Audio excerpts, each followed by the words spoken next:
I finally got the music started. Sorry.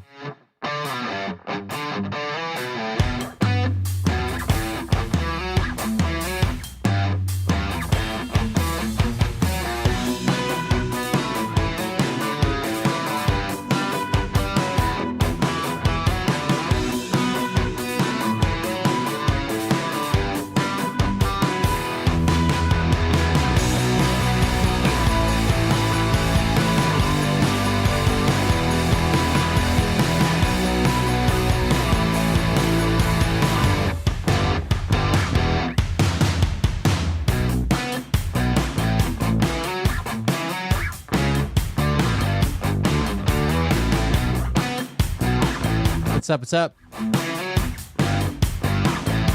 We're starting Facebook in just a second, but if you're on Twitch, YouTube, you should already see it.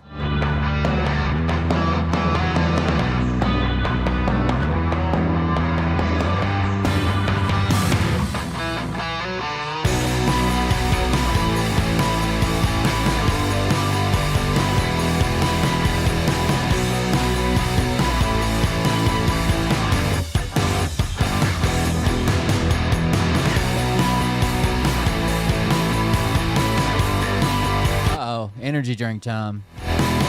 AB.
What you think about?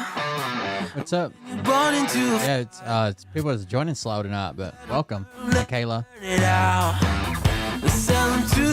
Michaela Robertson. They wanna let the world decay. They tell us lies. Astuco. Fade away. How's your trip going? Are you still on a trip, or was it just a day trip? I don't know how far you are away from that place.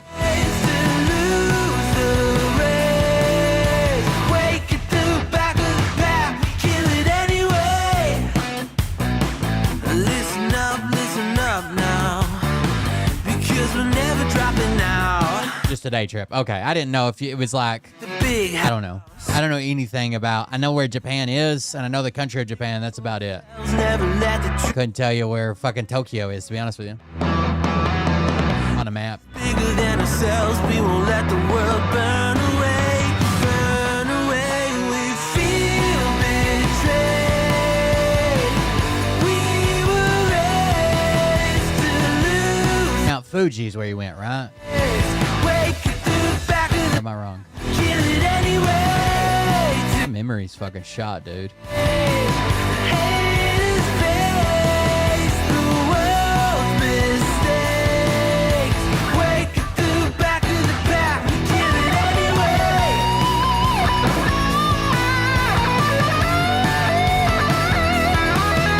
Tokyo, so if you look at Japan and think of it like as a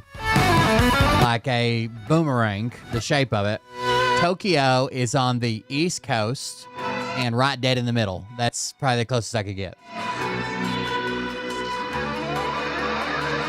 I'm not getting any other, there's no way I would know any other cities. I couldn't tell you where fucking Mount Fuji is. I know Tokyo has a bay, so I guess there'd be a bay there, but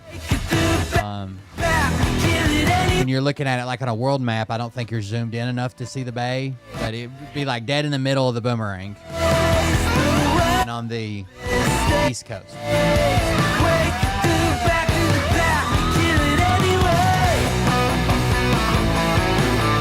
A lot of Americans, yeah.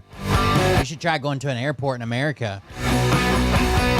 All the Asian people take pictures of the weirdest shit. And they're like, oh, tourists, tourists. And you're like, what the fuck? That's a urinal, ma'am. This is a Wendy's. What the fuck are you touring? Let me get Facebook started. It'll take a second. We'll just have some dead air here. It's a urinal cake. We piss on it. It dissolves. Click, click, click. More pictures. I've photobombed so many Asian tourists. Like every American has. You're probably framed in some Asian lady's living room right fucking now, and you don't even know it. Right now, they're watching TV, and just beside it on the mantle is a picture of you walking through an airport somewhere. Kind of like being famous, I guess.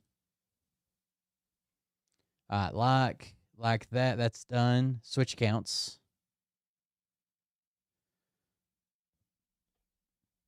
To the Will.Bird account and go like Mariah doesn't call me Will. She calls me William. William. I guess she probably picked it up from my parents, I guess. Because she worked with my mom and my sisters. They all call me that. Everybody that knew me in school either called me by my last name or just Will. I would say probably the last 6 years I was in school, no one even said my first name ever. Maybe a substitute teacher, but it was always my last name just because this like the sports shit. But all right, here we go. See if we can get started here. Hey daddies, it's me, the Linda Binda from TikTok. I wanted to make this video because I wanted to thank you for watching Cold Beer Confessionals with Will Bird. I think that's just incredible. I've watched a few episodes and I'm just like very intrigued. But you know what I'm most intrigued in is? Big Daddy what? Big Daddy's meat stick. I heard that it's very thick, like a good old German sausage. You know, Linda and her coochie loves that. Oh, never mind. Let's not go there. Anyways, I hope you have a good show and enjoy it as you can. There's a lot of weird things that go on, especially when it comes from the realm of Linda Bindaland. So, enjoy the show. Thanks for watching. Peace out. Welcome, everybody. I am Will Bird, and this is the Cold Beer Confessional. Thank you for joining us. Thank you for being here. Welcome. I was looking at Lyft reviews, but I don't know what this guy's doing now. He bought a cheap Chinese Lyft, and he can't get the car back down. Hold on. He just said... It's stuck going up. Well. Oh, no. Who do you call a tow truck company? A crane? Well, she's up in the air. We're having a problem, though. This thing is stuck going up. Let me close the garage door. Yeah, so the neighbors don't see me in shame. Close the garage door. That's, not very confident inspiring. Dude, I don't mind. Like, there's like Ben Pack and Challenger. There's like a couple different Lyft companies that are like name brand Lyft companies. And I wouldn't mind taking like one of those three names and like shopping the price. There's no, dude, I've had a car fall on me before. It's not fun. There's no goddamn way I would save, $500 and get something off Temu. Wow, okay. It is maxed out, and I'm really not sure what the hell's going on. Unplug the power. All right, I got that done. Not sure why this would want to. Interesting. Does the lift raise the car up in the air? Yes. Something's up with this power control unit because this thing will not go down. I'm going to show you what I'm talking about. So I have the oh god, the up button. Oh, customer service. Power back in. As soon as I flick the power switch, the thing just keeps going. Even if I press the emergency shut off switch, up still goes. The damn thing still goes. So I guess something is up with the pump. I'm going to have to get a hold of these guys, tell them what's going on, and see how fast they resolve the issue. Because as it stands now, oh shit, an unsafe car jacked up in the garage. I can't even open the garage door all the way, which means we can't park the family mobile inside the garage. And I was really looking forward to. Pull the safeties and bleed the You just had to bleed it out very slowly through the cylinders. This lift too. Everything was going smooth aside from me running over my own laptop. But anyways, I can't really give a good review aside from cars over there, which is pretty cool. But this thing is completely maxed out. The locks aren't down, so it's not like I'm going to be getting to work with this anytime soon, which will delay videos. I'm sitting on the floor now. The car's above my head. Crawl under here for a second. Yeah, I don't feel safe working under here. I ain't feel safe doing that. Went ahead and unwired the pump. Now the thing will finally go down. Oh, thank the Lord. Okay, everything's connected back up. Let's see what happens. Are we sure you didn't wire the pump incorrectly? Yep, it's just stuck on. So basically, as soon as he flips the on-off switch, it's just going up. Well, we've got the car safely back on the ground, thank God. I don't know, it is a bummer because I paid $2,200. I wasn't even planning on showing this. I had Lyft reviews playing in the background, and I was like, what? His car stuck. Another $325 for shipping. About $60 for little odds and ends, the plug, the hydraulic oil. Oh, what did he pay? For this machine. Well, we've got the car safely back on the ground, thank God. I don't know, it is a bummer because I paid $2,200 for this machine. Another $325 for shipping. About $60 for little odds and ends. The $2,500, man. I think you could have got a bin pack, you know, for not much more. plug, the hydraulic oil. To me, it was Or bought a used Challenger or something. well worth it to have scissor lift in the garage and not to have to be crawling on my back on the ground doing this all-wheel drive swap conversion for this Chevy Cruze. But I'll get a hold of them Monday, see what they say. I'm pretty sure I've set this thing up correctly, and we'll just take it from there. It's just a pain in the butt setback, taking a week to get this thing here and in the garage. So anyways, it does work though, right? Silver lining, right?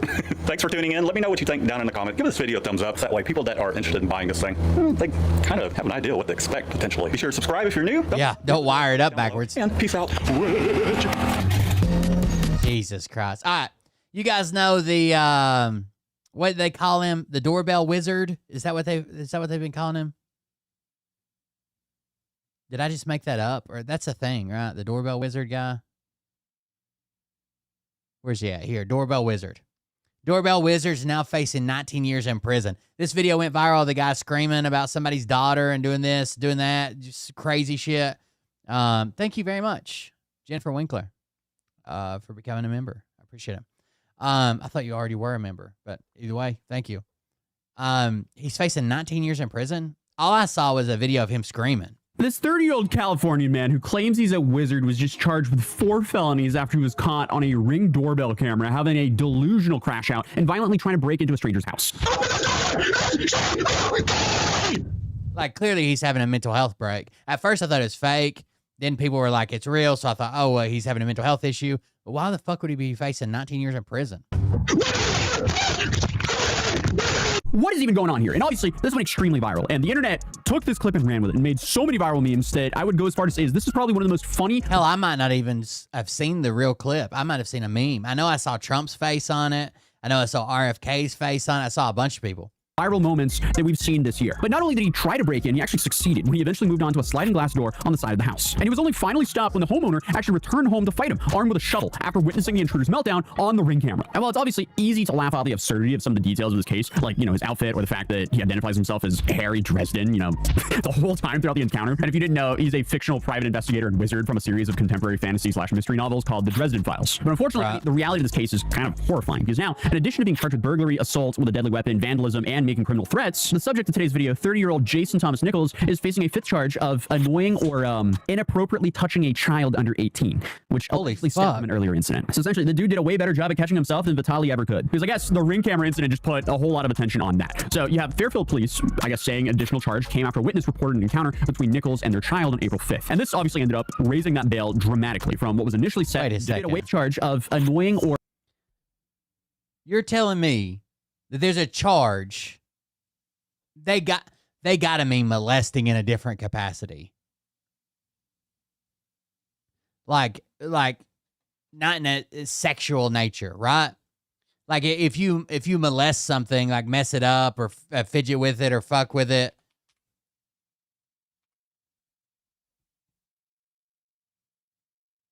Because why would it be the same as annoying or molesting? Those two are not on the same. Yeah, the old-fashioned, it says somewhat old-fashioned term means to annoy, disturb, or persecute a person or animal, especially with hostile intent or injurious effects. Who doth molest my contemplation? Bees flew past him, bees flew into him, bees settled upon his coat, bees paused questioningly in front of him, but not a single bee molested him. It's got to be. Like, they can't mean it in a sexual nature, right? Annoying or molesting. Like, imagine seeing somebody facing a charge for, like, stealing a person's nose or rape. The fuck? Thank you for the donation in honor of Boar. I appreciate it. Charged with 1 count of made you look and sodomy.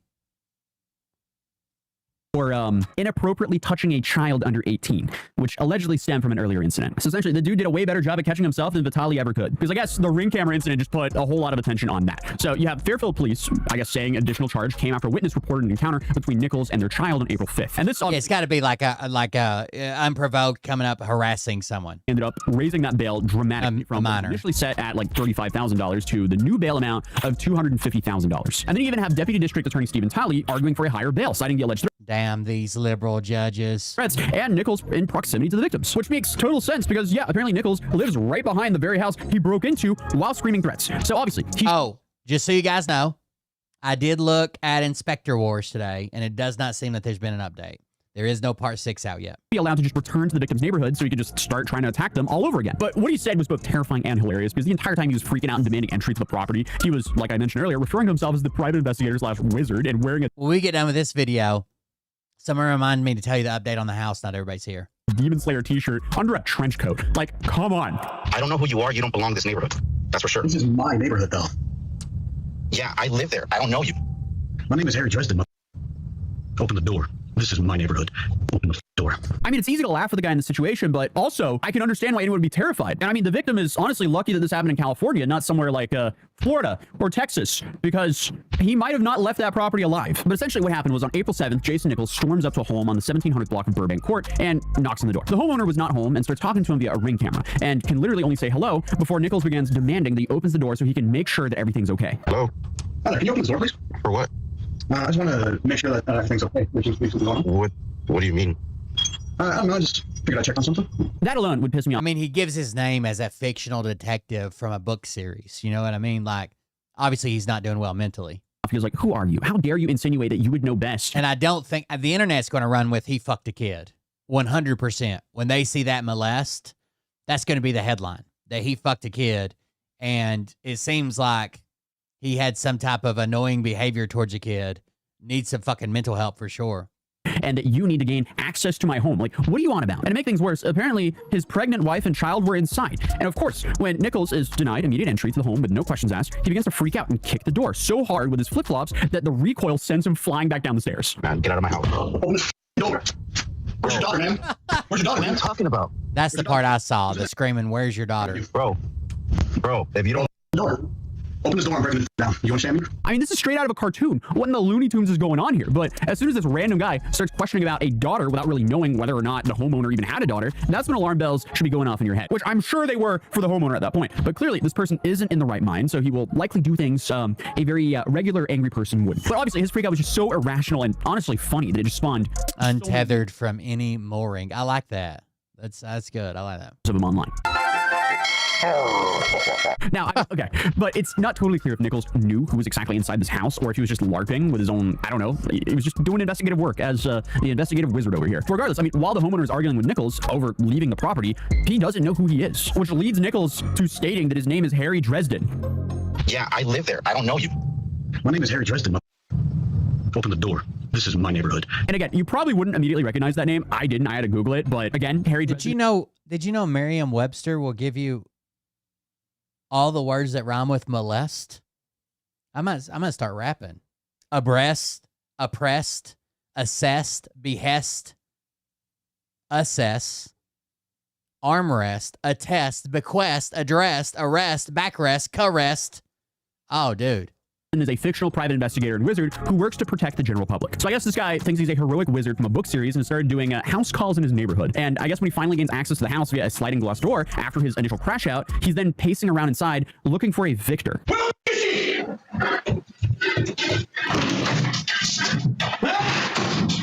I didn't even know he broke in, to be honest with you. Like, I just saw the clips while I was scrolling of him screaming. I didn't even know he broke into the house. Victor, you around? Huh? You ready for this girl? And I guess we kind of have to assume that he's referring to Victor Sells, who's a human sorcerer and antagonist in one of the Dresden Files books called Stormfront, who Dresden confronts at his house, who did in fact have a daughter as well. So I mean, all of this is just so many layers of bizarre, I don't even know where to start. But I guess it all starts to make sense when you connect all those dots, but it doesn't make it any less freaky. I mean, the entire time, the homeowner is, like I said, away from home.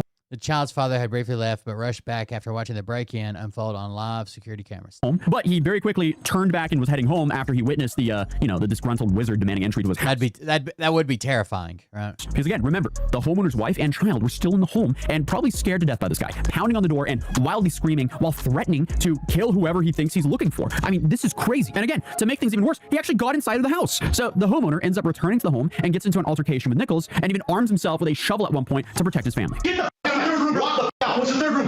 Walk the out. I'm telling you, I'll give you your hands right now, man. What's the third room? Give me your check. Get the out of my house. What's the third room? I don't know who you are. You better get screaming at 1797 Cold Up Drive. I don't know who you're talking about, man. What about your screaming? Are you military? Yes. Okay. Can you help me out? Okay. Yes. I understand what you're going through right now. Yes. Can you step outside? Yes, sir. Thank you. Thank you for asking.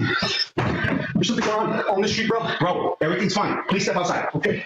Well, sit there. Sit on the ground, please. Yes, sir. And this altercation leads both men to require medical attention for head injuries sustained during the fight. But luckily, no one is seriously injured. And I guess the fight is instantly de-escalated when the homeowner glad that showed up. He's a veteran. Bars. Yes, That's and for some reason instantly relaxes and agrees to go outside. And that's when the story gets even weirder, considering the fact that this guy isn't a veteran. So I guess he just lied to the homeowner. Hey, are you a veteran? Was like his wake-up call suddenly. He was like, oh wait, what am I doing? This isn't the sorcerer I'm supposed to have a boss battle with. It just doesn't make sense. I feel like the more information about this case that comes out, the more bizarre it gets. But obviously, cops arrive shortly after and arrest Nichols and charge him with 4 felonies and give him the original $35,000 bail. And then about a week later in court, the whole case gets escalated with a new 5th charge being tacked on. And that's the one that spikes everything to $250,000. And now, I mean, because of all this now, the dude is facing 19 years in prison. Wow. It's safe to say this case took a dark turn. Then on top of that, people are now finding clips of Nichols from a decade ago acting similarly erratic on a live stream, presumably set up by Shia LaBeouf. So, again, I don't even know what's going on with this case. I mean, everything is so bizarre about this story. But this, I guess, is leading people to believe that this guy is like some sort of like 4chan conspiracy guy who now simply just gone too far. And he truly believed his delusions that he was busting into Victor Sells' beach house and saving his family and not just trying to... So in California, the annoying or molesting a child, it says this law prohibits any person from engaging in conduct or using words that are intended to disturb, irritate, or offend a child under the age of 18 when that behavior is motivated by an unnatural or abnormal interest in the child. Annoying or molesting a child.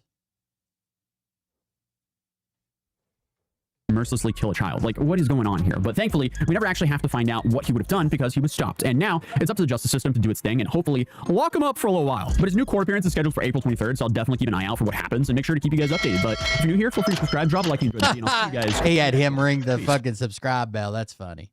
That's funny. That's a good green screen usage.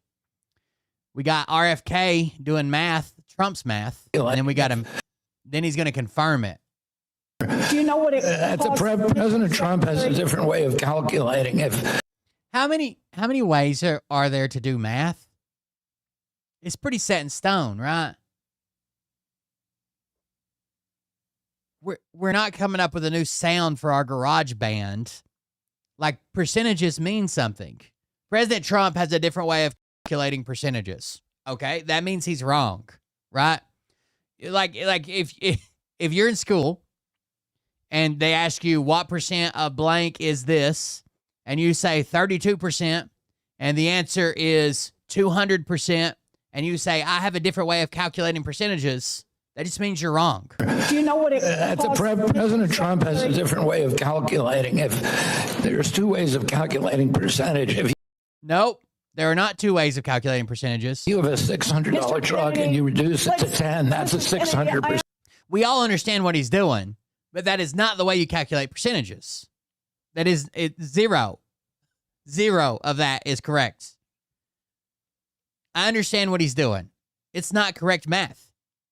You reduce it to 10, that's a 600% reduction. You know, do you know what it That's 600%. Reduce it to 10, that's a 600 of a $600 truck and you reduce it to 10, that's a 600% reduction. That's not a 600% reduction. Okay? Then, after this, I will tell you about the House in just a second. The president was speaking. Then we get RFK talking in the White House, and it says, RFK says this, and then Trump agrees with him. Watch Trump during this clip. Watch Trump. He's like, right, yeah, he knows me. RFK's like a stupid Democrat was asking about percentages. They don't even know how they work. Yeah, because it's a bigger number, right? He could say he's reducing the cost by 98.5%, but he would rather say 600%. Doesn't make any fucking sense, but he's saying it. I was reminded when the president was speaking of a conversation that I had yesterday with one of the Democratic senators who was questioning me during a hearing, and she was ridiculing President Trump for his math, and she was saying it's mathematically impossible. It is. It's incorrect. It's impossible. That's not math, right? If I say 2 plus 2 is 11, and you say, no, it's 4, and I say I have a different way of calculating addition. Math is just math. You're doing it wrong. It's mathematically impossible to have a drug drop by 600% cost, which he had claimed. And I said, well, if the drug was $100, Watch him shake his fucking head. % cost, which he had claimed. And I said, well, if the drug was $100 and it raised the price to $600, that would be a 600% rise. Yes. Well, if it drops from 600 to 100, that's a 600% savings. No. It's just not. That's not the way math works. 100, that's a 600% That's right. savings. That's right. And the president used that math. I feel like what's his name, Lutnick? I feel like he just died a little bit inside. Watch him. He does numbers, right? He's an investment banker. And I said, well, if the drug was $100 and it raised the price to $600, that would be. He's like, don't say it. Don't say it. Well, if it drops from 600 to 100, that's a 600% savings. And the president used that mathematical device to illustrate the magnitude of the theft that has been happening against our country and our people, as he said. I mean, like, that's just not right, right? You can't just say I do percentages different than everybody in the world. Well, so do I. And I'm going to say that if you reduce a drug price from 600 to 10, then you actually increase the price by 35%. Happening against our country and our people, as he said. I was theft that has been to illustrate 100% savings. And the president used that mathematical device to illustrate the magnitude of the theft. They have to. They have to. They have to nod along. They have to lie, laugh. They have to wear shoes that are too big. They have to put up with his tantrums. They have to pretend like he knows more about drones and water travel and oil and the Strait of Hormuz and Iran and nuclear weapons and hurricanes. They have to pretend like he knows everything more than anybody else and wear the wrong size shoes and nod along. Or they'll be kicked out of the club. That has been happening against our country and our people, as he said. I think the problem with a lot of people with power, like I've never had a ton of power. Like I've been supervisor. I've been a superintendent on a job. I've had fucking command. But I think the people that should never be in power are the people that get in power and then they can't stand someone to be there that would potentially disagree with them, right? They can only surround themselves with yes men, and that's what Trump is. You can't disagree with him ever, right? He's going to call you out. He's going to kick you out of the club. He's going to call you a lefty lunatic like Marjorie Taylor Brown, because grass turns brown when it's dead. Like, somebody needs to be a check on your power, always. Not just challenging it for challenge's sake, but someone that thinks different, that plans different, that sees things differently than you, to where at least you can, even if you still make the same decision, you ought to be able to justify your decision to yourself and anybody that disagrees with you. And at the end, the person still might not agree with you, but at least they can see where you're coming from. Not, I just made up new math. Right? Fucking insane, dude. All right, so the home. If you guys haven't been following the show, I'm trying to buy my first house. It's horrible. I wouldn't be able to do it without the VA home loan, but I do have the VA home loan. So we're trying. We went through. We made an offer. They countered the offer. We accepted their counter. We had a home inspection. I had some stuff on the roof fixed. There's some other things that I decided that I'm going to tackle myself, like a water pipe that needs to be replaced in the next probably 10 years or so, and blah, blah, blah. It's a remodeled 3-bedroom, 2-bath in my hometown. on a pretty decent sized lot for town. It's not like acres like out in the country, but town, it's a pretty big lot. The next big hurdle that I was trying to get over was the VA appraisal. And I've heard all these horror stories about VA appraisals and the paint peeling and the handrails and the steps and this, that, and the other. And I did get some weird pushback. So I got a message saying that I needed to clean up all the debris. That I needed to clean the debris in the basement. And I'm like, what the fuck are they talking about? That the debris and miscellaneous items from the basement need to be cleaned up. And I'm like, what the fuck? Wait, debris? There's no debris. Like it's a brand new remodel. Well, it's a flip, right? But they went through everything. There was actually a fire in there, so they had to replace basically everything in the house. All the electricals new, all the outlets, everything electrical wise is new. The panel, the box, everything, even the weatherhead, the roof, the sheeting on the roof, basically they saved some studs, and that was about it. Everything else has been redone. Oh, and the foundation has not been touched, right? Concrete foundation. So what I come to find out, I'll show you a picture if I can grab it. The debris in the basement that the appraiser had an issue with. We had two things on the list, and one of them my home inspector picked up on. It was that our downspouts just come down and dump out, and he doesn't mind that on the driveway side because of the slope that's there. But on the back side of the house, he wants the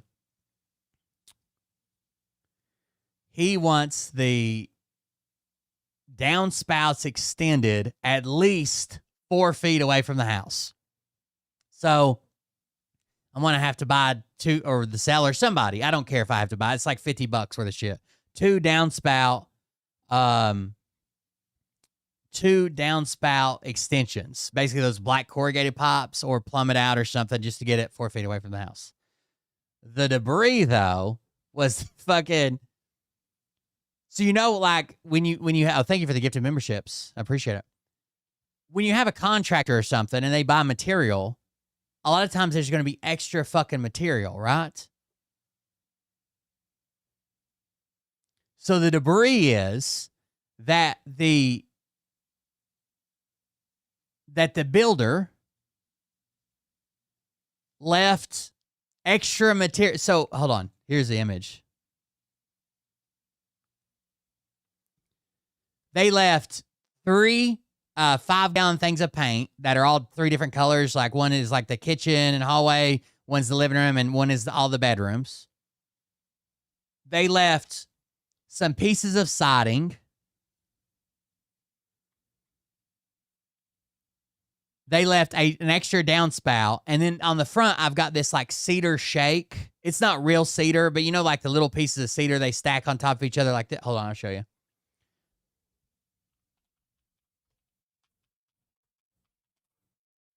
It's like got fake cedar shake, basically, on like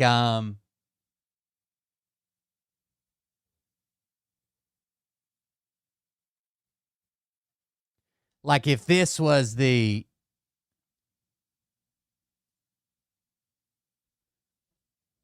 oh shit.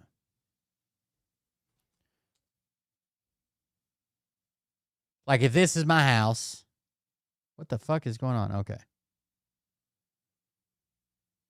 Oh my God, I can't draw. If this is my house, right?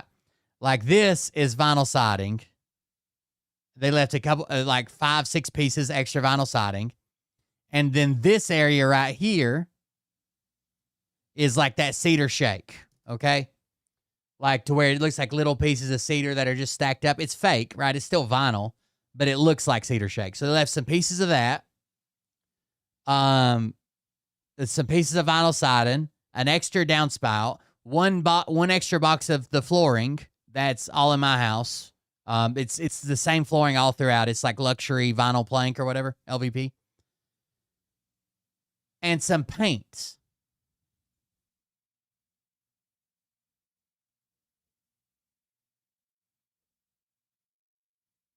And it's stored in the basement. And there's a sump pump down here because occasionally, water infiltrates the basement or whatever. So they've got it up on cinder blocks to, keep it dry, keep the boxes and shit dry. Like, when I buy this house, if I buy this house, I'm going to store this shit right here. 100%. This is the best place for it.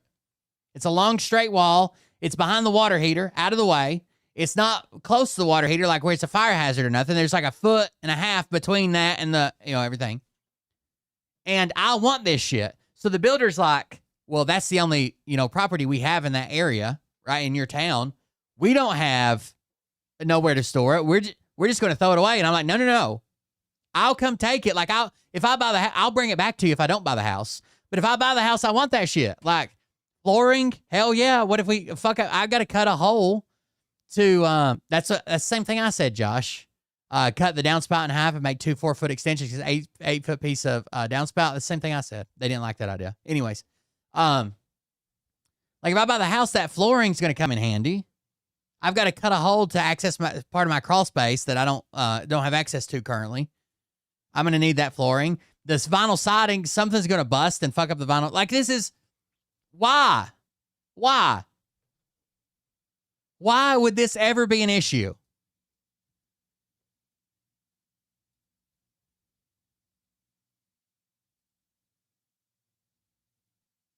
Remove all construction material from the crawl space. The VA will not approve my loan if this shit is not moved. I already moved it. I took a picture. But like,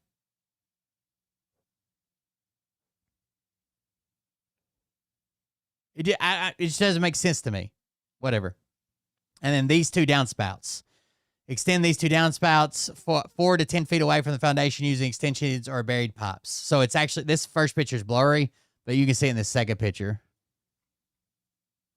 It's these 2 downspouts on the back of my house. There's one on the other side too, but these 2 are the ones they want extended. There's 6 foot between the house and this fence on the shorter side. So I'm just going to run a fucking piece of black pipe over here. Look at that corrugated shit that slips on. And that was all that we didn't pass. Those were the issues. So we're past that phase. Now, the loan's still in underwriting. I don't know. I guess they could still come up with a reason that I can't get it. But as far as I know,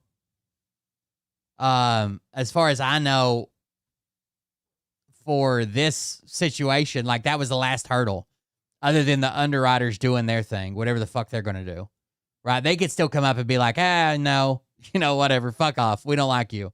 Your credit sucks or something, which they've had that for weeks and weeks. So we're still waiting on the underwriters, but the VA appraisal's done. And there was a box checked. If I'm reading the appraisal sheet right, there was a box check that said the lender, check or not checked, or the appraiser, check or not check, will come back to verify that these changes have been made. And with their big changes, then the appraiser has to come back, right? Like if it's something wrong with the roof or this, that, you got to build something, do something, they'll check. The appraiser has to come back because it's a big change. But these are such small things, they actually check the box that says the lender will verify it. So I'm thinking all I've got to do is take pictures. I've already sent pictures of where I went and got all that shit. I went and got the paint, the siding, the shake, or I guess both different types of siding, the flooring. I got it all, and I'm just storing it where I live now. So, there you go. That's what I'm waiting on. And hopefully when we move in, I'll put it right back in that same fucking spot, exactly where it was before. It doesn't, I don't know. It just didn't make sense to me. It still doesn't make sense to me. Like, I could understand if it was like on the first floor and like blocking a hallway or some shit, right? It's like a tripping hazard. In the basement up against the wall? Where would you suggest we store it? Like, I've heard a bunch of bad stories about VA appraisers, but that was just weird to me. Even the loan guy was like, that seems like a weird request to me. And I'm like, yeah, right.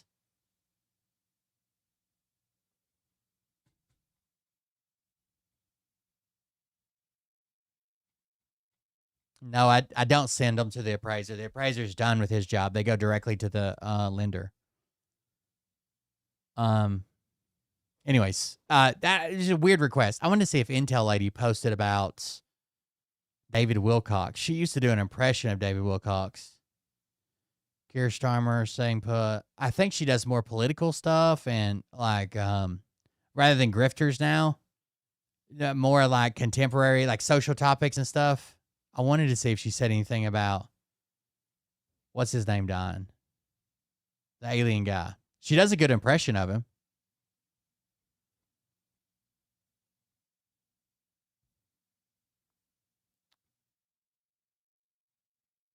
I don't see it. David Wilcox. I think let's see. Hold on. What do I have here? Afro Man. I can replace that.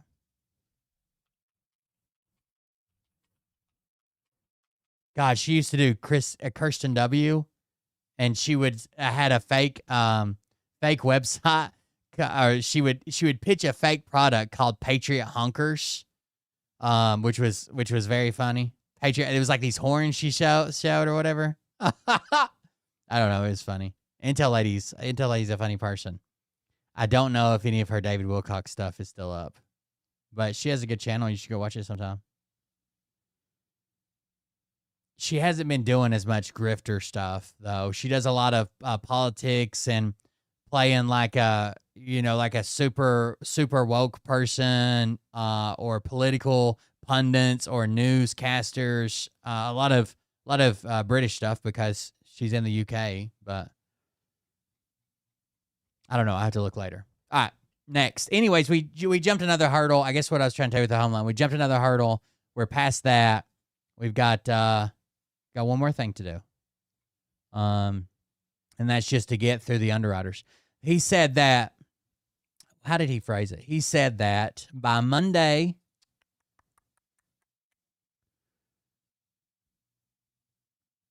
That's review required. That's not it. Matthew. The appraisal was uploaded last night. Value came in above. It's actually valued over what I'm paying for it. Our underwriter will review the report and issue a notice of value by Monday. Whatever a notice of value is, that'll formalize part of their process, and then they'll get with you if they need anything from you. Have a great weekend. I'll follow up early next week. That guy is not my loan officer. He's something else. What is his name? What is his job title?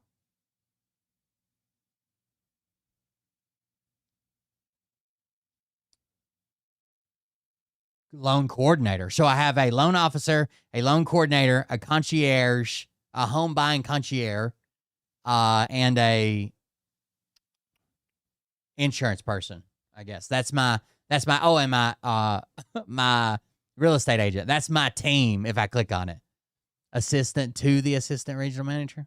That's when I sign into my account and click on my team. That's all the people it brings up. My team. Loan officer, loan coordinator, home buying concierge, real estate agent, and then insurance representative. Which insurance representative, not doing very good. I tried to call them today to get some quotes through them. No answer. What do you think about that? No answer. And I was calling at like 2 p.m. Anyways.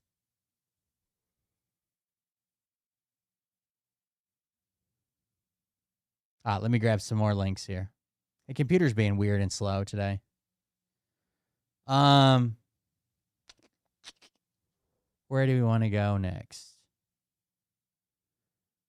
I kind of want to see that.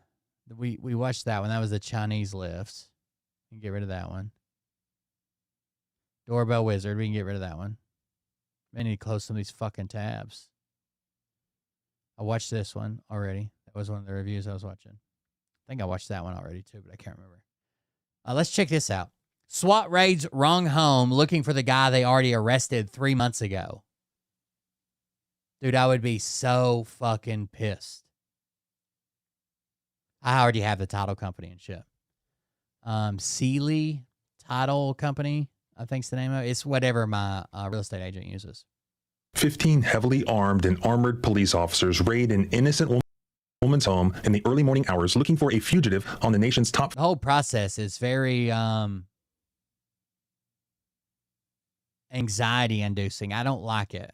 I'm not built for it. 15 most wanted list. The only problem is they already arrested that guy like 3 months earlier. Also, they were in the wrong state, the wrong city, and at the wrong home. What possible explanation could they have for getting it this wrong? Innocent people should not have to pay the price for this type of federal error. I deserve answers as to how something like this could have happened. On behalf of the victim, IJ attorney Marie Miller is here to discuss the insane facts of this case. They didn't even know who she was. They asked her name. How do you not know? You're raiding my home and you don't even know who I am. She didn't do anything wrong. She didn't invite this. She had no heads up that this was coming. There's nothing she could have done differently, which means there's nothing that we can do differently to stop it from happening to us. If no one is held accountable, it will happen again. Are you next? On June 14th, 2023, the U.S. Marshal Service listed Joshua Smiley on the 15 most wanted list. He was a 26-year-old male suspect in an August 2021 shooting death of a man in Mobile, But they already had him they already had arrested him 3 months earlier. Alabama. He was also wanted by the U.S. Marshals for a federal bond violation on a federal drug charge at Fort Wayne, Indiana. According to the wanted poster, Smiley may have been in Mobile, Alabama. Every time I went to, there was a place, I don't know how I got back on the molestation thing, aggravating and molestation. There was a military base I used to go to. And every time we'd go there, we had to set through a PowerPoint called Don't Molest the Tortoise. Because there's some type of endangered tortoise that lives on this military base. And that was one of the required trainings when you arrived at the base. Fort Wayne, Indiana, or Indianapolis, Indiana, not listed on the wanted poster as a possible location for Joshua Smiley, was anywhere in the state of Georgia. On June 20th, 2023, about a week after Joshua Smiley was put on the most wanted list, he was peacefully apprehended in Avon, Indiana, a suburb of Indianapolis. U.S. Marshals have arrested an Indiana man recently listed as one of the most wanted fugitives in the country. Marshals arrested and on the fucking news. Joshua Smiley at a home in Avon Tuesday. And 3 months later, they're raiding a home looking for him. Afternoon. They found the wrong home. A couple of days, they called him out, and he came out, and he was arrested with no issues at all. It was a success. The next day, the U.S. Marshal Service issued a press release about Smiley's capture. One would think that this was the end of the story about the search for the fugitive Joshua Smiley, because it was in fact over. Only it wasn't. At around 5 a.m. in the morning on October 24th, 2023, 15 heavily armed and armored police officers arrived at the Serrano condominiums in Sandy Springs, Georgia. I think it was called the Gopher Tortoise, is what I want to say. I can't remember.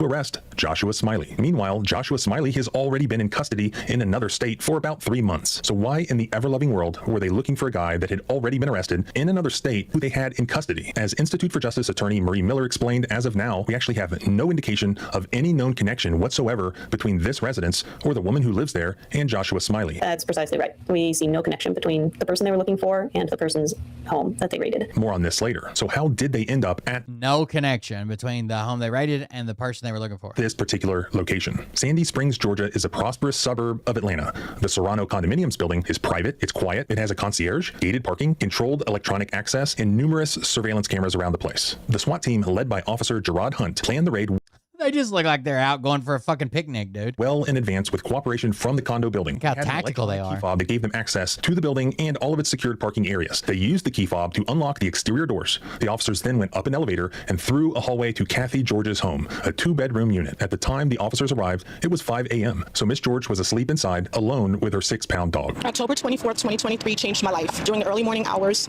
well before 5:30 a.m., I was startled by what sounded like an explosion outside my apartment door. The officers pounded on Kathy's front door with a battering ram. From her bed, suddenly woken up, Kathy thought that she heard her door just exploding. Dude, so one of the guys I went to high school with, he's got an older brother. There's an older brother and a younger brother. The younger brother's like a year younger than me, and the older brother's like 2 years older than me.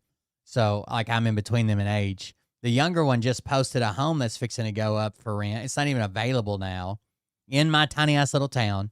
3-bedroom, 2-bath. And I was just curious, so I clicked on it because that's the house we need. Like, if I wasn't able to buy a house, thank God for the VA home loan, that's what I would need is a 3-bedroom, 2-bath.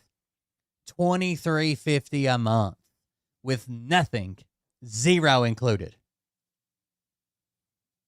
Mow your own damn yard, pay your own damn bills, take off your own fucking trash. $23.50 a month.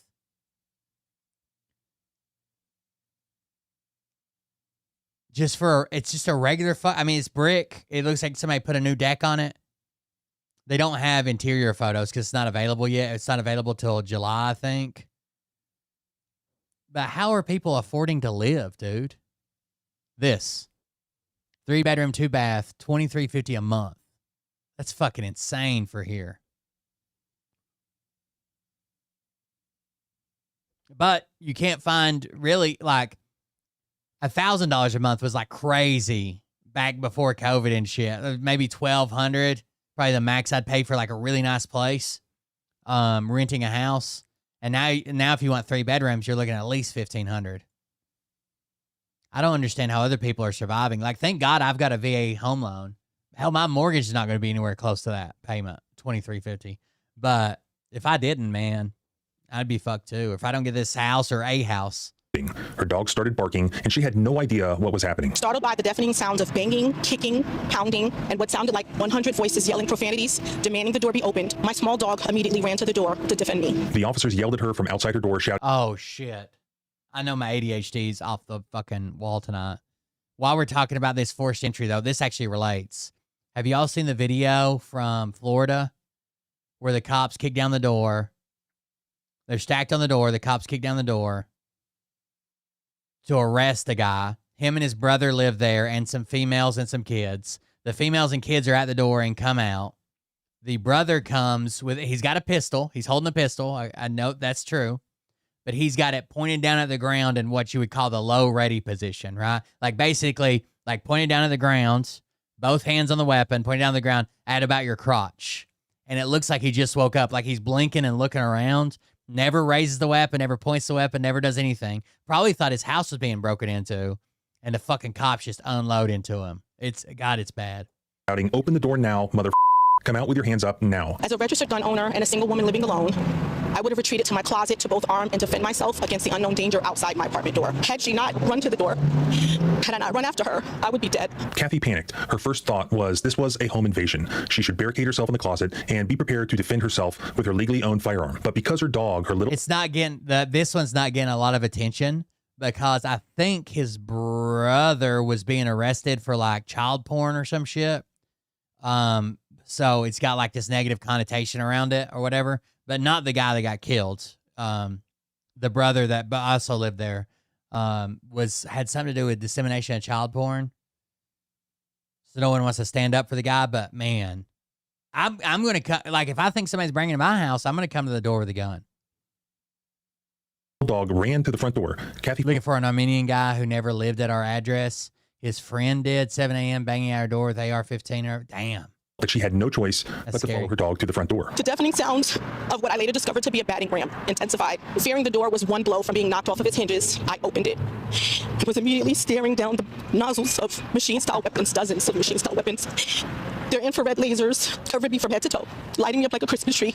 She believed that she was going to be shot. The officers pulled her out of her home by her arm, dragged her down the hall to the elevator area that was outside of her unit. Other officers then rushed into her home and essentially ransacked it. Wearing only my t-shirt and underwear, I was immediately pulled out of my unit into the hallway. The officers who remained with Kathy began asking her questions like, where is he? When is the last time that he was here? Innumerable persons, unknown persons, donning SWAT-like gear, holding machine-style weapons, shovels, and the equipment I'd only ever seen on TV ushered me at gunpoint down the hallway to a nearby elevator where I was surrounded by more officers, screaming and yelling, asking me, where is he? Where are you hiding him? Where is Joshua Smiley? They asked her, where's Josh Smiley? But she had no idea what they were even talking about. She did not know who he was. She was almost completely naked, standing in the cold hall, being questioned by these officers as her unit was searched for about 15 to 20 minutes. And during that time, the officer... And the guy, listen, again, this guy that they're looking for is already in fucking jail. He was arrested 3 months ago. Refused to allow her to even get a robe. I was threatened to be thrown into jail for lying and harboring a fugitive. After about 10 to 15 minutes of being outside my unit, I was asked what my name was, how long I'd lived there. These officers did not even know my name. I was not shown an arrest warrant, a search warrant, or any identification for the phalanx of officers that were both inside and outside my home. Eventually, the officers asked Kathy if anyone else visited her home, to which she replied that she had 2 sons who lived in a different Atlanta suburb with their father. So the officers wanted to see pictures of her sons, so believing that she had no other choice, she began to show them photos of her sons on her phone. The officers then compared those photos with a photo they already had of Joshua Smiley. After looking at the photos, the officers shook their heads at each other, signaling that neither of her sons appeared to be Joshua Smiley. Obviously, Officer Hunt then said something along the lines of, I think there's been a mistake. After being allowed back into my apartment, which had been ransacked. It's wild they would even say that, which, I mean, they won't hold him accountable for it, but still. A plainclothes officer holding a blue folder showed me a photo of Joshua Smiley, someone I did not know, someone I do not know, had never before seen, had never heard of. demanding to know what was going on. The officer stated that there'd been a mistake. He handed me a card and ordered the officers to vacate my unit. A quick Google search later allowed me to discover that Joshua Smiley, someone I did not know, someone that had no ties to me, no ties to Georgia or my apartment, had been apprehended 4 months earlier in his state of residence and was confirmed to be in federal custody at the time of the raid on my apartment. The officers left, leaving only a business card that said United States Marshal Service Southeast Regional Fugitive Task Force, J. Hunt, Special Deputy U.S. Marshal, along with a P.O. box and 2 telephone numbers. They did not leave a copy of any warrant or provide any other information to Kathy. They just ransacked her home and left without saying anything else. As it turns out, apparently they were all actually just local police officers working for the DeKalb County Sheriff's Office, though they were purportedly there, allegedly, as deputized U.S. Marshals, which is the God damn, that had already arrested Joshua Smiley 3 months earlier in Indiana. Here, we don't have all the facts yet because the government has thus far refused to explain how and why this happened. Either they did not have a warrant and they violated the Constitution, or they did have a warrant and they still violated the Constitution. Let me explain. Just generally, absent valid consent or exigent circumstances, law enforcement may not cross the threshold of a residence without a warrant. So if they didn't have a warrant applicable to this residence, that's pretty clear cut. Even assuming there was a valid arrest warrant for the fugitive who had already been arrested, unless they had probable cause to believe that he resided in this condo unit leased by Kathy George, they would still need a search warrant for Miss George's unit because he does not reside there. Even though we don't yet know the reason that they chose this unit to search, as we've discussed before in wrong address raid cases, officers must undertake a reasonable effort to ascertain and identify the place intended to be searched. Police officers are constituted. They'll get no penalty, and she'll fight with them for fucking years to just get her apartment or house or whatever it was, apartment, I guess, condo repaired. Required not to enter a residence when they are put on. I didn't hear what happened to the dog. Lack authorization to enter and to search it. They either did not have a warrant, or if they did have a warrant, it was invalid because there was obviously no reasonable effort made to identify the actual correct place to be searched in order to find Joshua Smiley. Because just the smallest effort would have revealed that they had already arrested him 3 months earlier. The Institute for Justice is a national nonprofit law firm that stands to defend constitutional rights and hold the government accountable when it oversteps its bounds. For more than 30 years, we have been representing ordinary people, helping them to defend their rights. The Constitution is not a suggestion. It is a binding promise. What is it about this particular incident that made the IJ want to get involved? Here, there's got to be some mode of accountability for this kind of egregious error. It can't be that when officers barge into someone's home before dawn looking for someone who's already in custody and who has no connection to the homeowner, that there can just be zero consequences at all. No legal mechanism for redress. That cannot be right. Yeah, I don't think it'd be easy to get over that, right? Here is the one I was talking about. This one's pretty bad. Hopefully this is edited because it's the local news. Releasing new video of the moment their deputies shot and killed a man while attempting to serve in Florida, right? The Republicans ought to be all over this. I know no one wants to touch it because the child porn part, but damn, it wasn't this guy. They're both TSA agents too. Just watch how he comes to the door. You can tell he's half asleep. Thinks somebody's breaking into his house. What I get from it. a home back in December. Take a look. All right, so they break open the door here, and people start running out. Everybody's screaming. They got crying, flashlights, pretty crazy situation. MDSO says they instructed Barota and others inside the home on Southwest 102nd Place to surrender.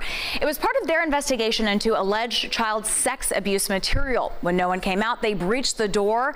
They removed a man, 2 women. All right, so now you're going to see him come in. And a child. And we're going to slow it down. We'll probably go frame by frame. Okay, here we go, frame by frame. So he comes from somewhere towards the back, right? Has no idea what's going on. Just heard screaming and door being busted and shit. People vacating, lights flashing. There's no way that he fucking knows it's the police. All right, so he does have a pistol. But it's down, pointed down. They say, hey, a couple times. The pistol's pointed straight down. They hit him with a light. Or low ready, I guess. Pistol pointed down. They hit him with a light. They say, hey, a couple times. And they just fucking blast him, dude. And that's when the suspect's brother, Christopher, came into the room with a handgun. 2 deputies shot their... It's pointed almost directly at the ground. Their weapons, killing the man. After the shooting, the suspect was served the warrant and arrested. His brother comes out screaming, no, oh my God. Well, this is the one that was being arrested for distributing child porn or whatever. This guy might have had nothing to do with it. I don't know. We may never know, but this is the one that was being arrested. He now faces several... They both work as TSA agents. Child sex crime charges. fucking insane, dude. You think that Several Florida, the unedited version is pretty bad. I mean, they just fucking blast him, dude. There's a lot of people that I think if they hear their door being busted down and kids screaming and crying and people not knowing what's going on and speaking different languages and shouting and flashlights, that would probably reach for a gun when they come in their own fucking home. If he had no idea, it makes it even worse if he had no idea that any criminal activity was going on, because why would he ever expect the cops to come bust down his fucking door? You don't. sex crime charges. Fucking sucks, dude.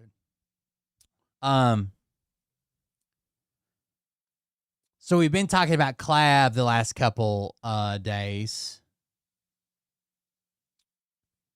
And the money he makes and the attention he's getting, and the Kick is spending, $1 million+ on him every month for clippers to clip his content. He just bought a nightclub, or claims he bought a nightclub in Miami Beach, for $5 million. He said it's a nightclub, restaurant, hospitality, something. Where's all that money coming from? I mean, he's only been streaming for a few months. Afford a $5 million club. He's been streaming for 4 months. Yeah, he makes money on Kick. Yeah, he makes money on Stake. But still, how did he get a $5 million club, right? Well, I'm going to show you how. Because his friend, Energetic, was live streaming in Clav's house. Clav walks in the door, and he says, cut the camera. Shut the camera off. Because he didn't want people to see who he was meeting with. And if more of the right wing, the far right, red pill right wing community see this, they're going to turn on Clav. Because the guy that he's got ties with is part of the Israeli mob. That's not going to go over well. Yeah, everybody say that I'm a fool. Yeah, he is a fool. Look at this asshole running around town like he owns the place, even though he's been telling everybody he does. And look, he even found his own pay to collect, with the white outfit and even the lifted chucks. Except this asshole, he's got an outfit. Who is this loser? I'll just keep loving you. There's that guy right there. He's saying he owns this club, and it's the grand opening. But is it the truth? Or is he getting down on his knees for the real owner?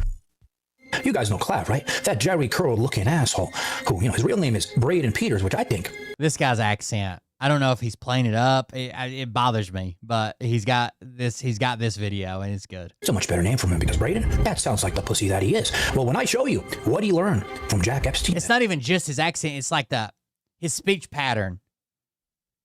That other piece of shit, you're going to start calling him Clav Epstein, because he's becoming a bigger pimp and piece of shit than Jack. I feel like we're going to get into one of those dance and snap battles, like from fucking Grease or something. Get my fucking leather jacket on. Remember when he first came on the scene, he was here to help young boys become better themselves, be better looking in order to pick up women, right? Well, in a deleted stream, he revealed his true intentions and how he's willing to lie, to cheat, do unethical things, even maybe get down on his knees in order to get what he wants. And it turns out he's been trying to hide from the public what he's been really doing behind the scenes. He has really high quality, like the music, the video, the editing. The music may be a little bit too loud. I lose his voice some in the music. But the background, everything's done very well. This this guy must have went to film school or something. It's like super fucking professional video. The T-Birds, that's right. In order to make all that money, he doesn't want anybody to know. But you guys know me. I'm going to find it out. He's even been associating himself and doing business deals with some of the most dangerous... You don't want me, girl. I'm from the wrong side of the tracks. Look away in anguish. Dangerous people in the world. Israeli mob member. In order to get what he wants, which is only one thing. Is his business partner. Let's show you this shit. So all these are 2 sections, or like it's all 2. These 2 as well are the owner's table. That's mine. That's I over there. Hey, tell her we'll be. This is called John Bravo Films, and he does it is films. It's very high quality. His whole production is high quality. In like a half hour, 45. Yep. So what he's doing here is he keeps saying, tell I, whoever the fuck he's calling I. He doesn't want to say his name, obviously. So like I was saying, when Clav, we first saw him on the scene, he was preaching, that he was here to help young... I need to call I. You tell I I'll be back in 20 minutes. I. young boys maximize their looks. I think that, hold on, let me back up. I think that's the code he was using. All these are two sections, or I guess all two. These two as well are the owner's table. That's mine. That's high over there. Hey, tell her we'll be back in like a half hour, 45. Yep. So like I was saying, you know, when Clav first saw him on the scene, he was preaching, you know, that he was here to help young boys maximize their looks, you know, lead a better life in order to pick up women. And he went on podcasts and he said crazy shit. You know, he said he wanted to punch his face with a hammer like an asshole, make his limbs, his legs longer, like an asshole, taller, pretending he was going to get all those surgeries, which he never did. He said all those things and he did all those things, not because he meant them, but he did it to get famous. And, you know, credit to him, because you know why? It worked. Fast forward today. You can't go online anywhere without seeing this asshole's face plastered everywhere. I mean, look, if you deeply think about it, and I don't know how deeply you need to think about it, what is he famous for? Ask yourself that question. Being a drugged up kid willing to fuck up his entire life for fame and money? Well, in a recent stream, he disclosed exactly what his intentions were, and he didn't want people to see it, which is why he can't find it anymore. I wonder what your goal is currently. At the end of the day, I wouldn't get on these streams and do this if it wasn't for money.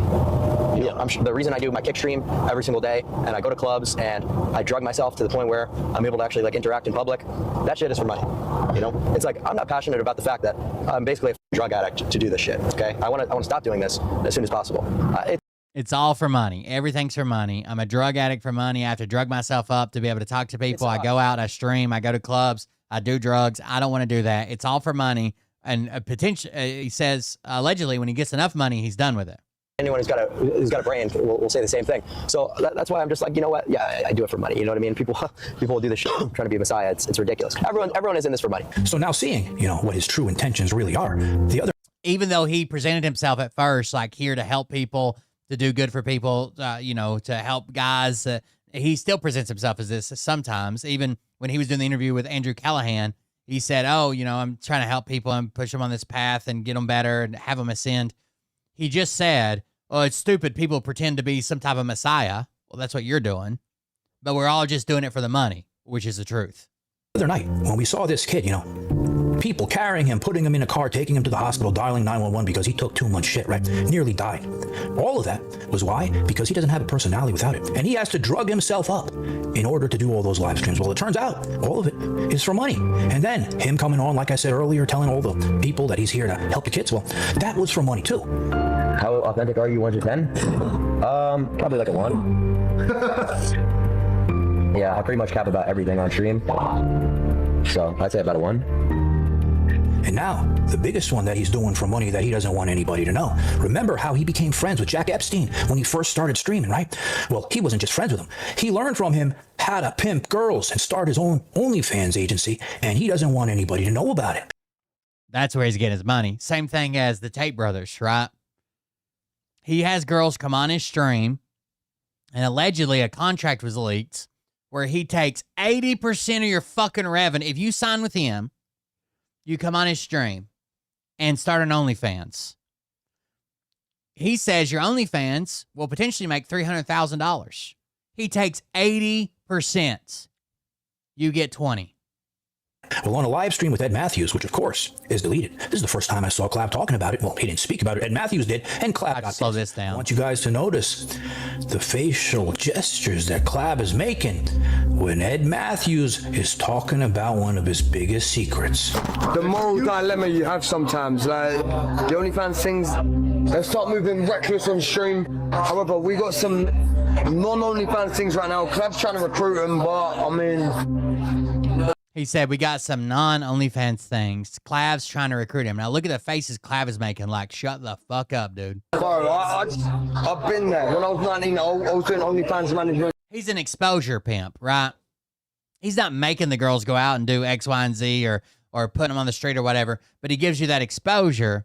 You owe him money, and then you do whatever you do, you know. And you know what? I just thought I'd only ever get things actually on it, because the things that don't do it, they can up that fucking shit, you know?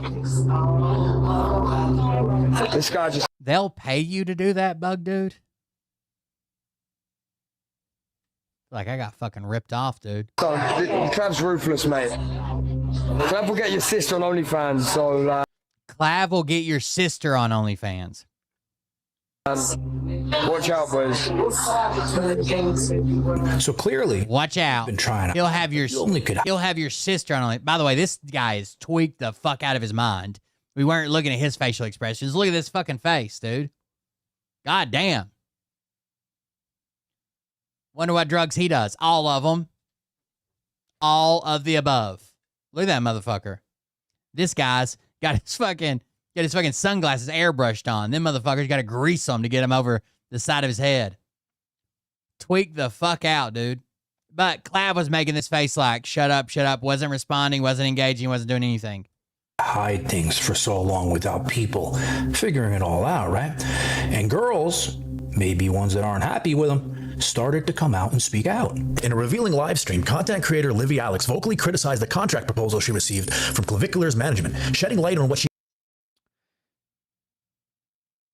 Known for a candid approach to streaming, shared the shocking details of the contract offered her for working for Clav's OnlyFans agency, which purportedly included an 80-20 profit share that heavily favored the management side. deemed predatory practices prevalent in the influencer economy. Livy Alex, known for her candid approach to streaming, shared the shocking details of the contract offered to her for working with Clavicular's OnlyFans. Maybe she's exaggerating, but I guarantee you, there was the guys that want to be on his stream have to come live there, stream 24/7 with him, and you have to be invited or whatever.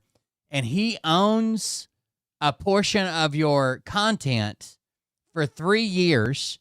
He's whatever deal he signs, he owns it for 3 years. All the money you make off of it, his percentage, plus an option that you can't stop for an additional 2 years that he can add on if he decides.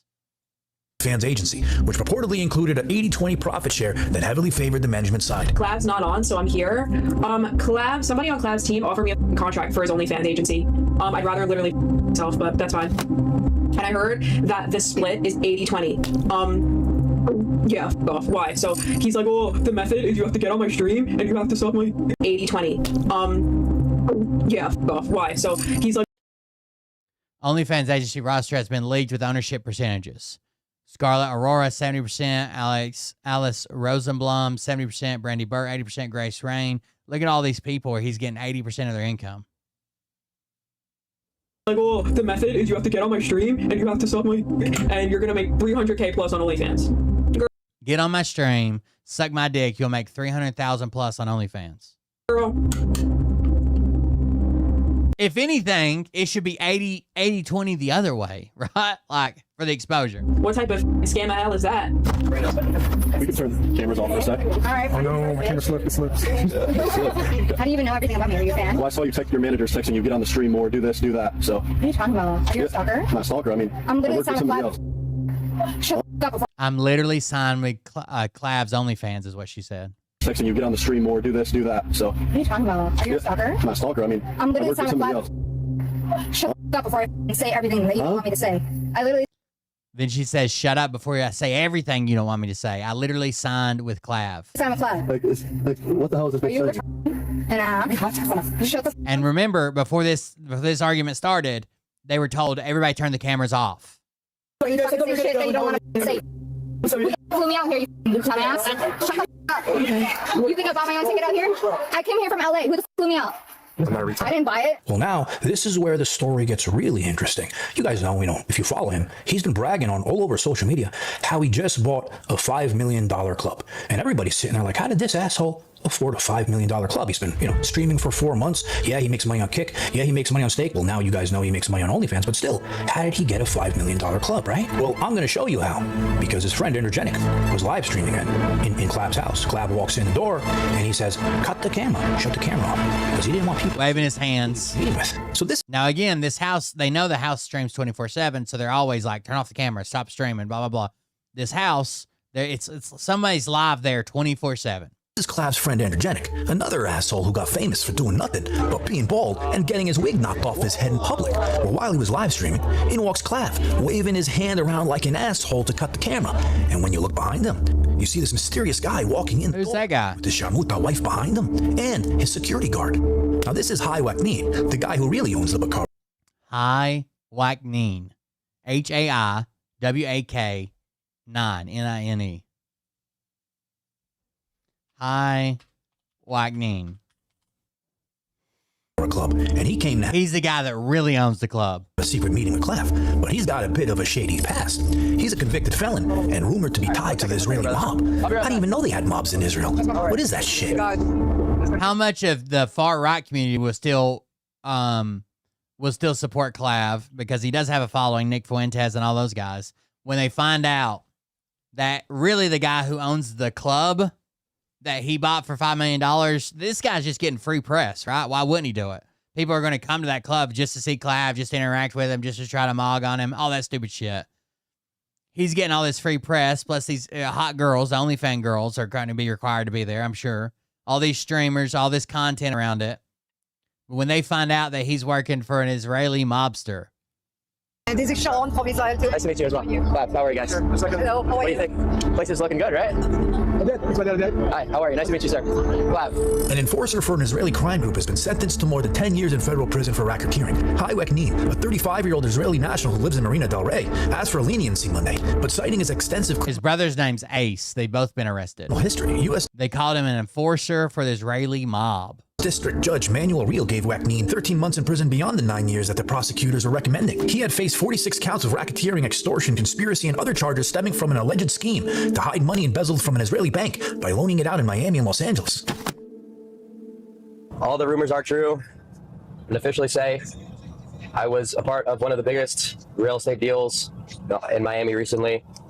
I think the Hai Waknin still owns the club, and he's let Clav buy in a share for $5 million. It includes hospitality, includes clubs. Plus, Clav is banned from all the clubs. This is the only way he can still do club content. And a restaurant. So there's a lot of different entities involved, but I have a lot of different properties now in Miami Beach. So Clav, saying he bought that club for $5 million. We know that load of bullshit. All these assholes say the same story. They get a Lamborghini, they show it off online, saying it's theirs. Meantime, they fucking rented it. So we know all this same song and dance, right? And Hai has owned that club, Bacara, for years. It's been around for a long time. So saying that, maybe Clav, was promised a percentage of the company. Maybe Clav gave some money in, but he's not telling the full story. But I want you guys to think about something. For Hai, right, the club owner, and his restaurants and his other businesses, he gets Clav in. What is he getting? He's getting promotion. He's getting Clav, bringing all his sharmutas over there, advertising it all on social media. It's actually a smart move by him. And then for Clav, he's not even 21 years old. He wants to go to a club. It's a pain in the ass for him to run around doing all this stupid shit in. Well, now he owns a club. He's going to make money on the club. And then also think about something else. He scouts all his sharmutas for the agency. Well, now he's got a perfect place to do it. But saying that, seeing the history, criminal history of who he's associated with, I'm curious to see what's going to happen with it. So I've spoken about this before. I've been up financially in life. I've been down a lot financially in life. But when I truly think about my life, right, the happiest times weren't when I had the most money. In fact, it's probably when I didn't have the most money because I had the best people around me. I didn't have all these bloodsuckers trying to get shit. Kind of looks like a Wolverine cosplayer. He makes good content, though. From me, right? So Clav, living this whole life, being so obsessed with making all this money and bringing all these people around him. I wonder if he truly thinks that this is going to be what makes him happy. So he's willing, and like he said, do anything for money. We already saw him overdose, right? And almost die. He got arrested. What else is going to happen in his future? Because he thinks this is the key to life, making money. All for money. For it. And I want to leave you off with something to think about. This piece of shit, right, is so selfish, so greedy. He's willing to do all this stuff, show all this shit online, lead this example, and not give a shit what kids may want to follow in his footsteps. Let me know what you think. And babe, you know this new studio move? Do you know what kind of a pain in the ass this is? I haven't been able to film a video for days. But you know what else I've been doing for days? Remember this top T shit? What's that movie? Hold on. Who he reminds me of? Movie.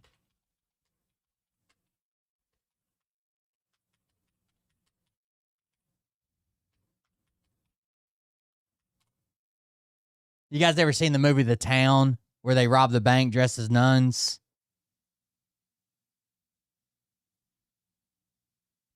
He basically reminds me of all the characters in that. Ben Affleck.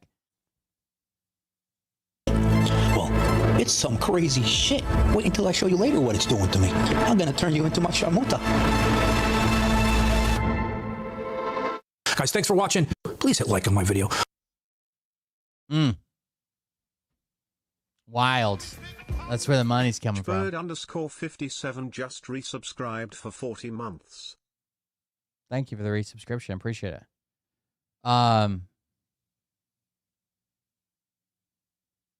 That's how he's making his money. I don't know what else to say. That's how he's making his money. He's in with some pretty fucking dark people that do some pretty fucked up shit. And that's how he makes his money. He's 16.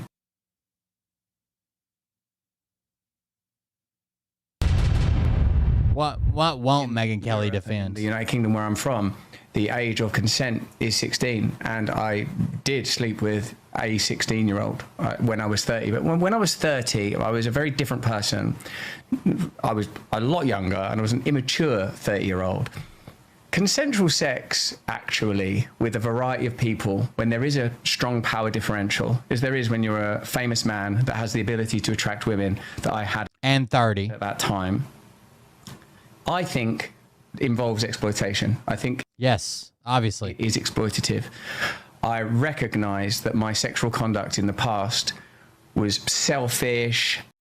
It's the same Megyn Kelly. I was like, look, Epstein didn't have like 4 and 5-year-olds, right? These were teens. And 14, 15, that's completely different. I did not apply enough consideration, barely any, I suppose, really, to how that sex was affecting other people. Yeah, because you're a useless piece of shit. As per Megyn Kelly, grown-ass men sleeping around with 15, 16-year-old girls is okay. That's what she calls men get antsy, and as long as the victims are not 5 years old, was what she said in regards to Epstein files, trying to dismiss the Epstein files. But hell, now Trump's fucking turned on her too, so who the fuck knows? You know what I mean? Like, fucking Trump flipped on her. All right, guys, so we started. Let's see what happens with that. That's fucking wild, dude. Wild. This one. I wanted to watch this one. This says, you know how we've been talking about Kalshi and Polymarket and that shit? Well, More Perfect Union says Polymarket asked to work with us. We exposed their scam instead. Prediction markets have a... Everybody around Trump is making millions and billions with a B dollars from insider information from the Trump administration and trading futures. Exploded. It's so entertaining. Platforms like Polymarket. Prediction. Polymarket. If you had me selling potato on Polymarket, you just made a ton of money. A few weeks ago, Polymarket reached out to More Perfect Union wanting to collaborate. Specifically, they wanted us to integrate their odds into our reporting to give you new insights into the issues that we cover. So naturally, before diving into a partnership, we had to do our due diligence and look a little closer at their business model and the big claims that Polymarket's CEO likes to make. The thing that drives me is that there are billions of people who could find value in this. A diverse group of market participants is more accurate than any given expert. It's the most accurate thing we have as mankind right now, until someone else creates some sort of super crystal ball. Kalshi, their biggest competitor, makes similar grand claims. It actually enhances democracy in a way, increases voter engagement. It's actually the best mechanism to get more truth about who's actually going to win. You might see ads from them about how you'll make rent trading on their platform, or how you can quit your part-time job. Looking at how these companies pitch themselves closely is really important, because the thing is, prediction markets don't just exist in a void. They're deeply related to the larger structural problem. I don't understand how people don't see shit like this, or like casinos and shit. Like, I understand, I like to gamble sometimes, and we did a live stream, go to the casino and shit like that, right? But like, you understand this place isn't losing money, right? They're making money. You're not going to be the one person who figured out the formula and this is going to be your full-time, like fucking goddamn boards. Like, I'm going to be a day trader. Okay. There you are. Economy right now. At a time when every day has a new political or economic crisis, from multiple foreign conflicts, domestic unrest, sweeping layoffs supposedly due to AI, massive budget cuts to social welfare programs, and the crippling of the American retirement, Polymarket and Kalshi are seemingly offering working class people a solution. You can regain control of the chaos, get an inside edge on our rigged economy, and stand to make tons of money. But is that true? We dug into their marketing tactics, talked to experts, and went to their grocery store to ask, will prediction markets give working people more power? The long-term vision is to financialize everything and create a tradable asset out of any difference in opinion. Or by financializing everything, are they recreating the worst aspects of the system they claim to be fighting? Let's see. Our idea of what Polymarket is all about, we went to a recent project of theirs that we could get behind. A totally damn, this video is part of a fundraiser, and it says they've already raised $44,000. grocery store in New York City. Or maybe that's all their videos combined, like from their channel or something. Do you know about prediction markets? No. I'm familiar with it, but I wouldn't say I know it fully in depth. I've heard some tell about them. They hedge against whether you win or lose. Yeah, I don't actually like that. They're doing good. They're doing good. Like, everything's expensive. Yeah. We're gonna have something like this. So my question is, why is Polymarket trying to impress working class people with these marketing stunts? We'll get back to that later. But to get some basic definitions down, we reached out to an expert. Dustin Gelker is a seasoned journalist, an expert on the gambling industry, and writes a newsletter specifically on prediction markets. So we sat down to talk. Prediction market is where you trade on outcomes of events in the real world, yes or no, simple as that. Where you can bet on who's going to win elections, is it Kamala Harris or is it Donald Trump? Who's going to win tonight's basketball game, the Lakers or the Knicks? It is that times 1,000, anything that can happen. Will there be more than 12 inches of snow in New York tomorrow? Kalshi, for instance, all contracts are $1. If something is 50-50, you're buying a contract for 50 cents. Somebody is buying the other side of your contract for 50 cents. At the end, one of you gets $1. The idea here is that the current market price is the probability the event will happen. In the final month of the campaign, most pollsters were saying the race was too close to call, but that was conventional wisdom. Polymarket relied on the wisdom of crowds and correctly predicted the outcome. In theory, the financial incentives here force people to be honest. If you're wrong, you lose money, so you better be right.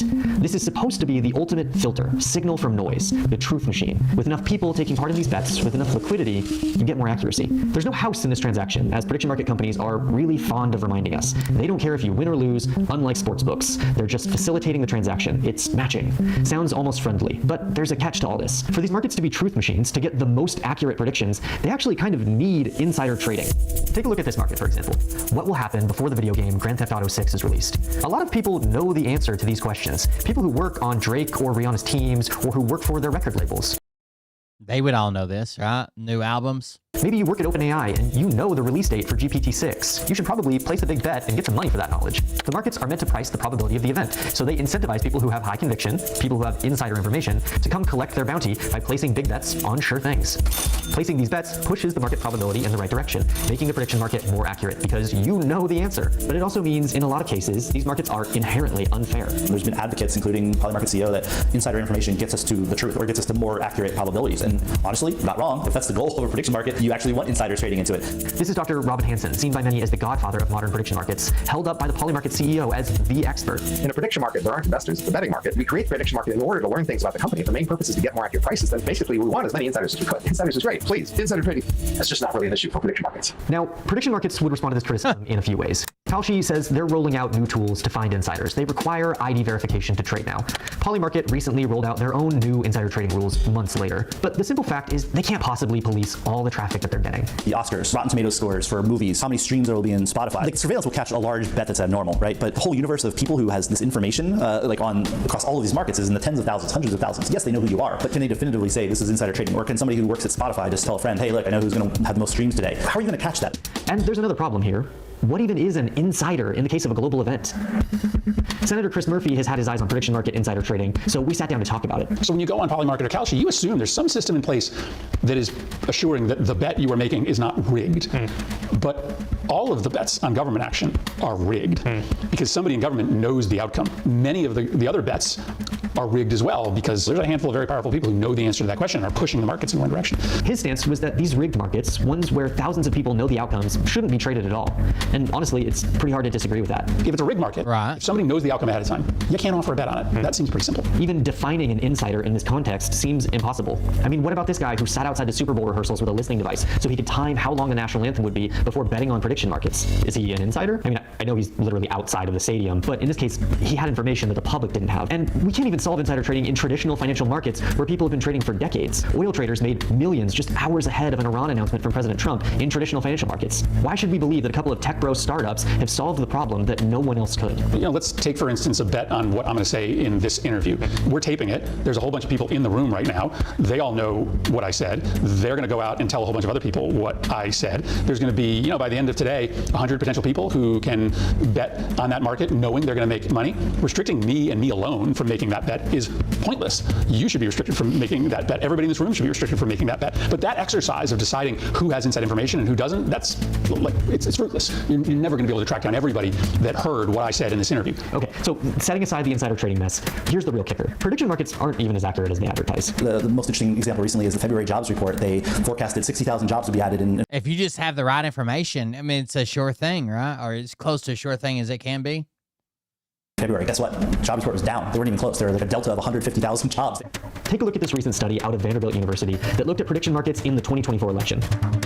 While 93% of predicted markets correctly predicted outcomes better than chance, accuracy fell to 78% on Kalshi and 67% on Polymarket. So the Polymarket CEO was on 60 Minutes taking a victory lap, and the markets on his platform were barely better than a coin flip. So these markets aren't all that accurate, and the core of the business model depends on insiders to help finding the truth, who is winning here, and more importantly, who's losing.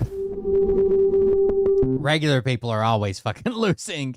A regular person's always fucking losing. If history has taught us anything, it's not to root against the underdog. Basically, Bort. Bort's losing. Where your voice becomes a position. These are deeply uncertain economic times, so it's tempting to turn to platforms like prediction markets as a way to get ahead. For a lot of young people, it can feel like prediction markets are offering a means of success when the traditional paths have been denied to them. You can see that idea constantly in how these companies describe their markets. These are investments, they're event contracts, used for hedging risk. It's the democratization of finance. You can see it in how they talk about information. They're the future of news. They're covering all the breaking information. They're monitoring the situation for you. And you can see it in how they advertise themselves. The great thing is like a way to monetize your knowledge, same way like an Uber driver monetizes their free time by driving. If you have extra knowledge and reading news, you can monetize it and speculate, and that's okay. I think this is the most pernicious part of prediction markets. That's where Bort should invest. Financial phrases, the PR stunts, it's all meant to take advantage of your economic anxieties. But hey, you know what? Some people will get paid for this. How many people exactly? Well, one analysis showed that 0.04% of traders were capturing nearly 70% of the profits. Doesn't 0.04% of the traders on the platform get 70% of the profits. That's insane, dude. exactly sound like the democratization of finance as we know it. For the other 99.96%, it's the same thing every day. I end up winning 4 or 5 bets, and then once I build my value, I make one bet that changes it all back to the beginning.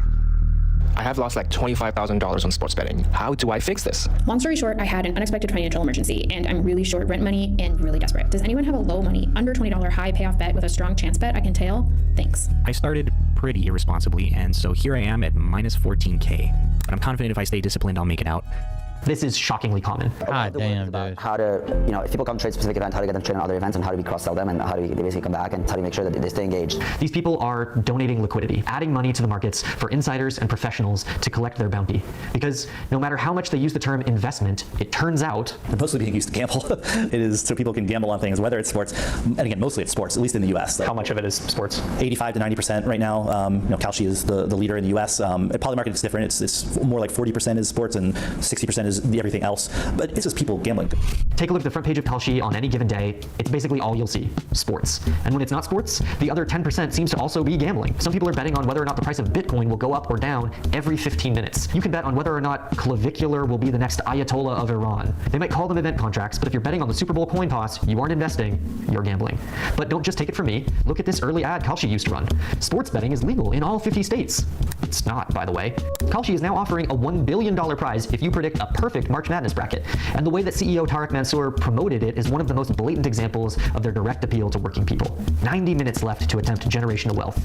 That's the CEO of an online casino saying you owe it to your grandchildren to place bets at a time when Americans are making early withdrawals from retirement accounts. You owe it to your grandkids. Again, prediction markets are occupying this very strange position in the economy, where the message seems to be you will own nothing, save nothing, and gamble everything. So given that these markets are obviously gambling, why are they so interested in pretending that it's not? Historically, every time there's truly groundbreaking financial innovation, it has been called gambling. Well, first of all, they don't want you to know how much you'll probably lose.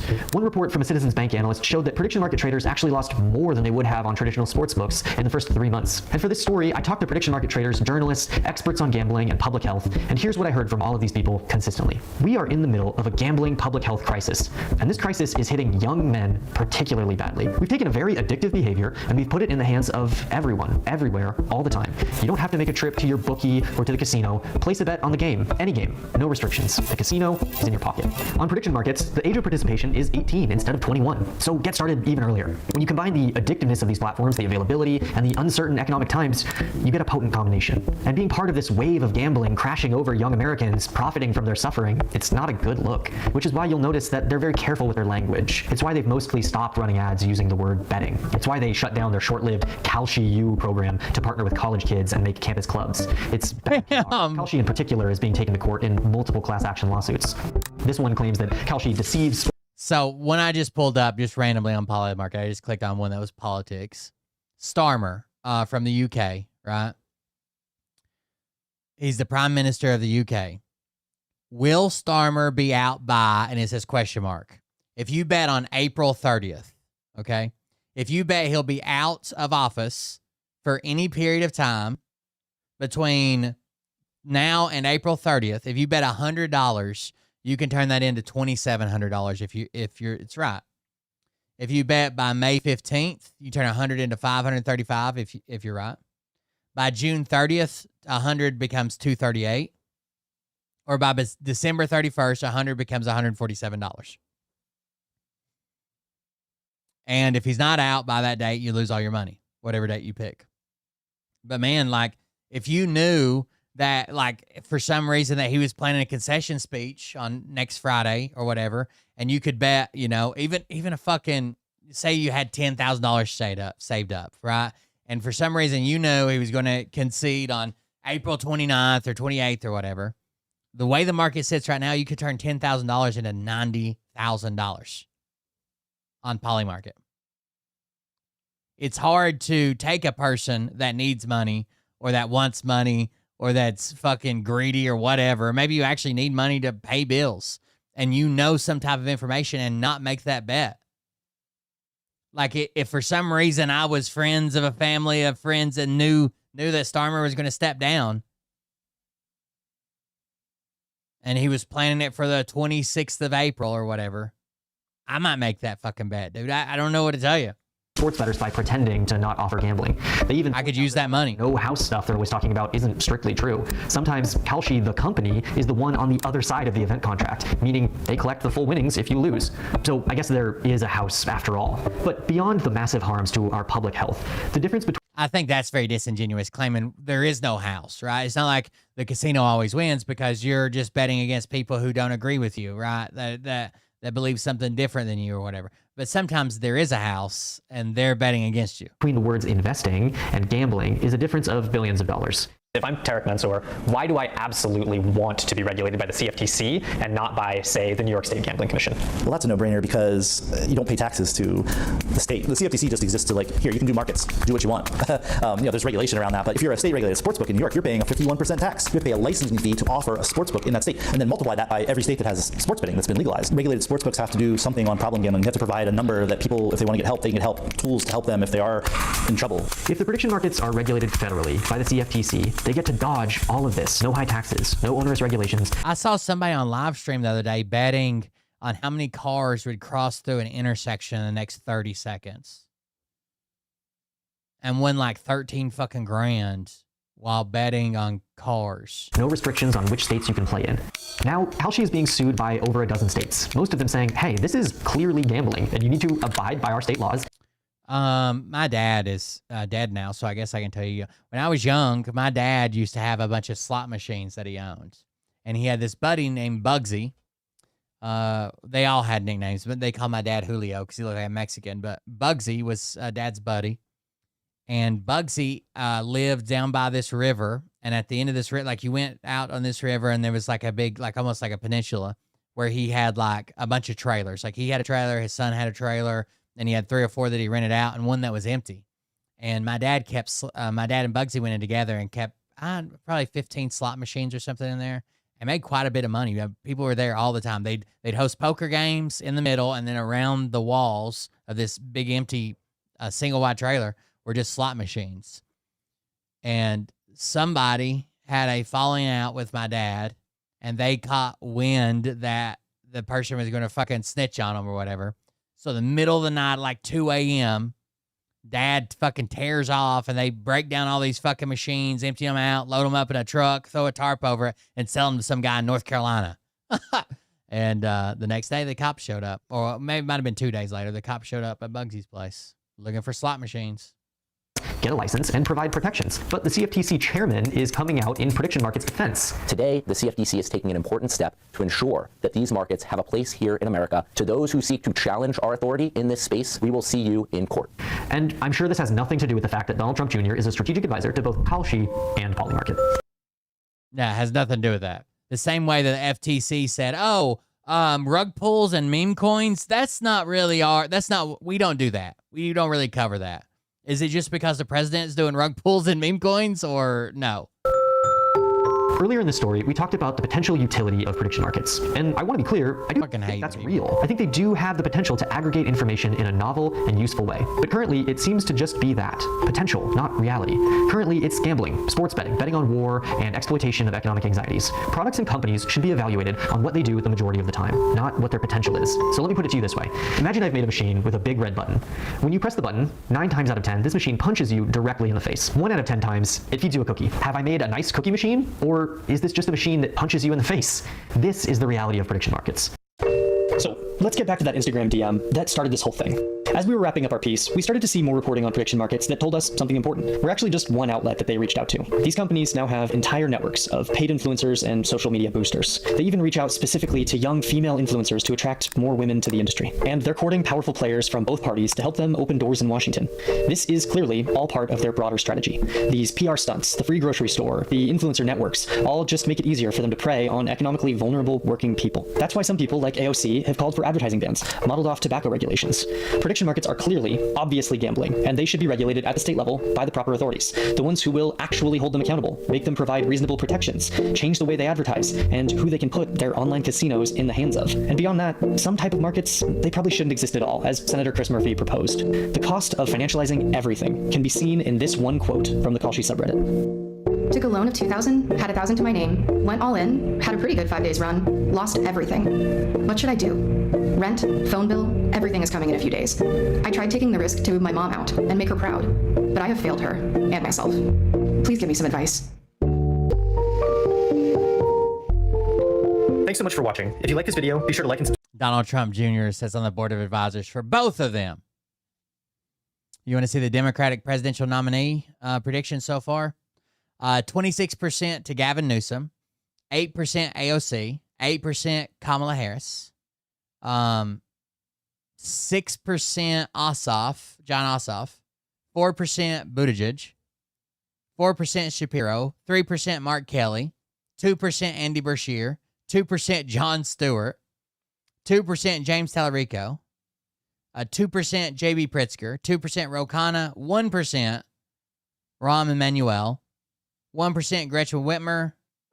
These are all going to be 1%. Wes Moore, Roy Cooper, Stephen A. Smith, Michelle Obama, Mark Cuban, Chelsea Clinton, Dwayne The Rock Johnson, Cory Booker, John Fetterman, Oprah Winfrey, Raphael Warnock, Barack Obama, Tim Walz, Liz Cheney, Zoran Mandani, Andrew Yang. There's just a bunch of them now. One of them's Kim Kardashian. Hunter Biden is sitting at 1%. George Clooney. Mr. Beast sitting at 1%. LeBron James sitting at 1%. So Gavin Newsom's leading the race there, apparently. Jesus Christ.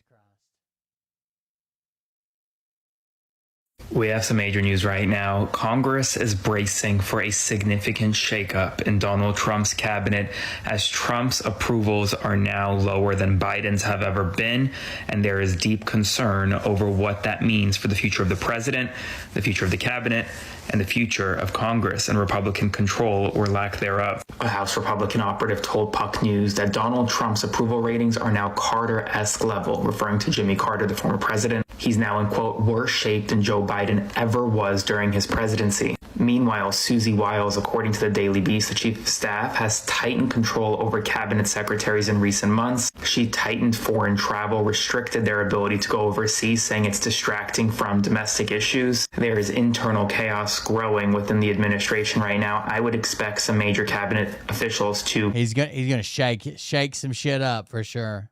He's struggling. Depart or be fired in the coming days and weeks. Spread the word. Follow along, stay up to date on all the news you need to know about. There'll be more to come soon. We have some major news right now. Congress. Oh shit! You remember when the internet was trying to figure out if this was real? I think I covered this on the show. The Ferrari jump. All right, here we go.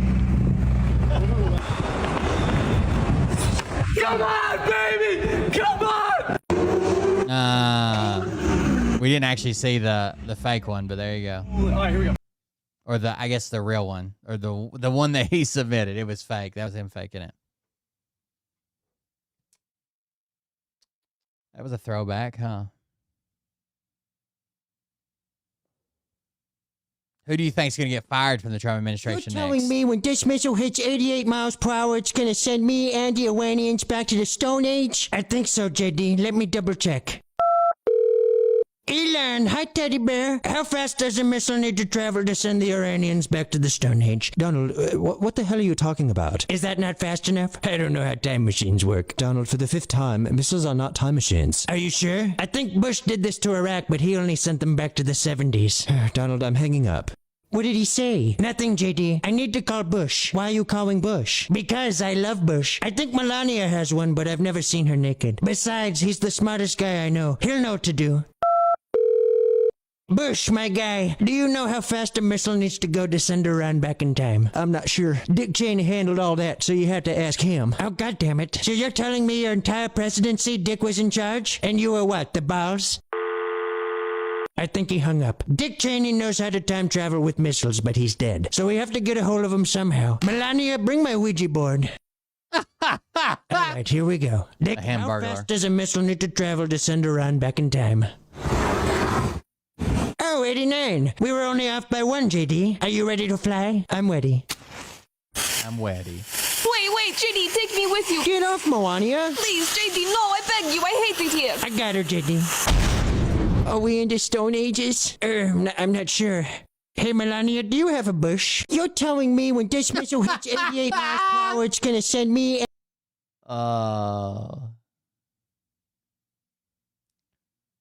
Let's go over our plan to attack Iran one more time, Pete. All right. First, we'll take our naval vessels full of seamen and push them through the Strait of Hormuz. Once we're in, we're gonna pound the hell out of the Iranians. It'll be a series of quick in and outs with a big explosion at the end. I expect tensions will lower after that. Got it. And are there any other areas you'd like to pound? Great question. There's one more area I'd like to pound really hard. As soon as I get your consent, I'll send in my naval vessel full of seamen. Great. And how would you feel if we tried a Black Hawk? Ooh, yeah. I don't mind seeing a Black Hawk from time to time. Donald, your son Bowen was just drafted into the war in Iran. What the hell? I told everyone specifically not to draft Barron. Can we pull him out of it? Oh, I didn't realize you support the pull-out method, Donald. I'm out of here. I'm sorry, Donald. The only way to get Bowen out now is to end a war. I guess I have no choice. But I have too much pride to surrender, and I can't just send the military. There's only one man I know who could single-handedly beat Iran in a fight. Who? Baba Yaga. The boogeyman? Well, not exactly the boogeyman, JD. This is a man of focus, commitment, Baba Yaga. and sheer fudging will, JD. You mean John Wick? No, I'm talking about Jake Paul. I love that. Donald, why are we sending Jake Paul to fight Iran? Because, JD, Iran is 4,000 years old and nobody is better at fighting old things than Jake Paul. Exactly right. Thanks for having me, guys. Do you want me to clean your wife's foof, JD? No? Alright. Well, I'm a total douche, so if you need me to clean your wife's foof, I can. Let's go over our plan to attack Iran one more time, Pete. Because he's a douche. We'll take on... Because he's a douche. It was pretty good. It's not my fault you can't afford to live in California anymore. I didn't do anything. That's Gavin Newsom. Yeah, well, screw you too, pal. Next time you need me to do something for you, I suggest you think twice. God damn it, why the hell are people saying it's my fault California's an unaffordable crap hole? I didn't do anything. It's not your fault, Gavin. It's the lazy millennials and Gen Zers. They'll make $40,000 a year and think they're poor, but they just don't know how to manage their money. When I lived in the 80s, I could make Wait, is that fucking Dave Rubin or whatever? Or Dave Ramsey? Very comfortably. Exactly. Kids these days think they need to spend money on gas or food. What a waste. Just walk everywhere and stop eating. Food. But all they want to do is complain to me about how much California sucks. Like, what the hell? I didn't do anything. Hey, that gives me an idea. What if we offered to teach these kids about their finances? Show them that if this were the 60s, they could live very comfortably on just $9,000 a year. That's a great if this was the 60s. idea. And it's perfect timing. I just spent $150,000 on a podcast studio in my third home. Come on, Dave. Hey, California. Oh, no, it's going to be a cover with Gavin Newsom and Dave Ramsey. We're here to teach you how to save your money. Oh my gosh, we got our first call already. Hello? Are you angry? Yes, very angry. I see. And why are you angry? Because I make $80,000 a year and still can't afford to live in California. Gas is $8 a gallon. There's homeless people everywhere. Taxes take half my money, and I can't afford my rent. Well, you shouldn't be mad at me about it. I didn't do anything. Let me jump in here, Gavin. Sir, you are in no position to complain. If this were the 1930s, I could make $1,000 per year and live very comfortably. It's not my fault you can't afford to live in California anymore. I didn't do anything. We bombed Iran to distract people from the Epstein files, JD. Iran could have also possibly perhaps attacked us at some point first. They get both sides, but they're funny. and I didn't want to take the chance. Well, don't take all the credit for it, Donald. I came up with the idea. What the hell was that? You mean, who was that, JD? The voice coming from my pants is Benjamin Netanyahu. Donald, Benjamin Netanyahu is the Prime Minister of Israel. You're right, JD. He is. He's also my penis and lives in my pants. You have a talking penis? Pretty crazy and hard to believe, I know. But if you've ever thought about that guy and felt like, man, this guy is a real talking penis, that's because he is. He's just my penis and lives in my pants. That's crazy. Does anybody else have a talking penis? Of course. Ashley, send in Marco Rubio. No problem. Everything all right, Donald? Yes, Marco, everything's fine. I just need to talk to your penis. Oh, of course. All right, go ahead, Donald. Hi, Pete Hegseth. How's everything going? Great, Donald. Thanks for giving me something to bomb finally. I was so excited to bomb around, I made a mess in Marco's pants. He really did, Donald. I had to walk around all last week with a mess in my pants. You see, JD, there's lots of talking penises in the world. Oh, okay. Do I have a talking penis? I don't know. Let's find out. Hi, little guy. What's your name? Dash Patel. Ah, crap. We just bombed an elementary school. Oh, that's great, Marco. There are probably weapons of mass destruction in there. By the way, I just made another mess in your pants. We bombed Iran to distract people from the Epstein files, JD. Iran could have also possibly... So the press asked Trump about his, he said the war would be over in 4 to 6 weeks. Remember? That was his thing. We'll be in and out. Quick as you can. 4 to 6 weeks. How do you think he responded well to this? We'll see what happens. We have no pressure. It's only guys like you with a question like that about what's your time? We've been doing it for 5.5 weeks. But sir, is your essentially 8 weeks that the U.S. now has been involved with Iran? Been 8 weeks, not 5.5. 4 to 6 weeks. Well, I hope that, but I also took a little break. I gave them a break. I mean, the way you asked that question, yeah, I did say it. I thought it would take 4 to 6 weeks, and I was right. Because at the end of 6 weeks, at the end of 4 weeks, their military was decimated. What do you say to the American people? So he was right. And how much Duh. longer this will take, obviously. He can't be wrong. He was right. The military is destroyed. We're just chilling there now. You're such a disgrace. Did you hear what I just said? Vietnam. How many years was Vietnam? I understand, sir. But how many years was Vietnam? Well, I did my I took. No one went into Vietnam saying we'd be done in 3 days. I took the country out militarily in the first 4 weeks. If they don't want to make a deal, then I'll finish it up militarily with the other 25% of the targets. We've hit 78% of the targets that we've wanted to hit. In some cases. How long was Vietnam? Well, if you add up your deferments and draft dodging, at least 5 years. When I say knocked it out 70, 80, 90%, it's amazing what we've done. So I've done that within that period of time that I mentioned, but I don't want to rush myself, because every story says, oh, Trump is under time pressure. I'm not. No. You know who's under time pressure? They are. We'll see what happens. We have no pressure. Let me leave you one for the road. There's a new account that popped up of this guy with his brother that's got Down syndrome.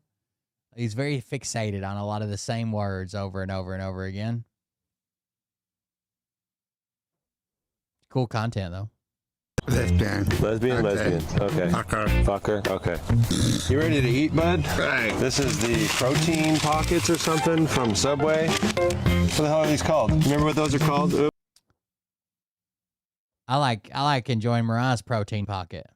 Sorry, you remember what they're called? Oops. Hey, check that out over there. Oops, sorry. There you go. That's what it looks like. It looks like it's big snack wrap from McDonald's. $3.99. I don't know if it's worth it or not. I don't even know what a footlong goes for these days. What does a footlong go for? Freaking $15? This is the peppercorn ranch chicken one that he's eating right now, it looks like. Now you got more on your cheek again.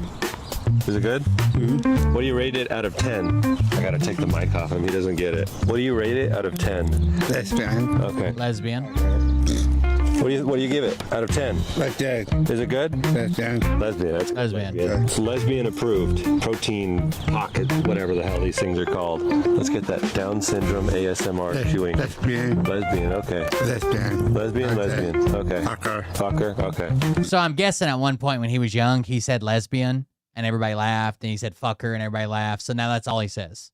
Lesbian. Lesbian, okay, we got it. We got the lesbian. Fucker. And fucker, okay. Classics. Hitting us with the classics. Fan service today. Dig into that thing. You need a drink?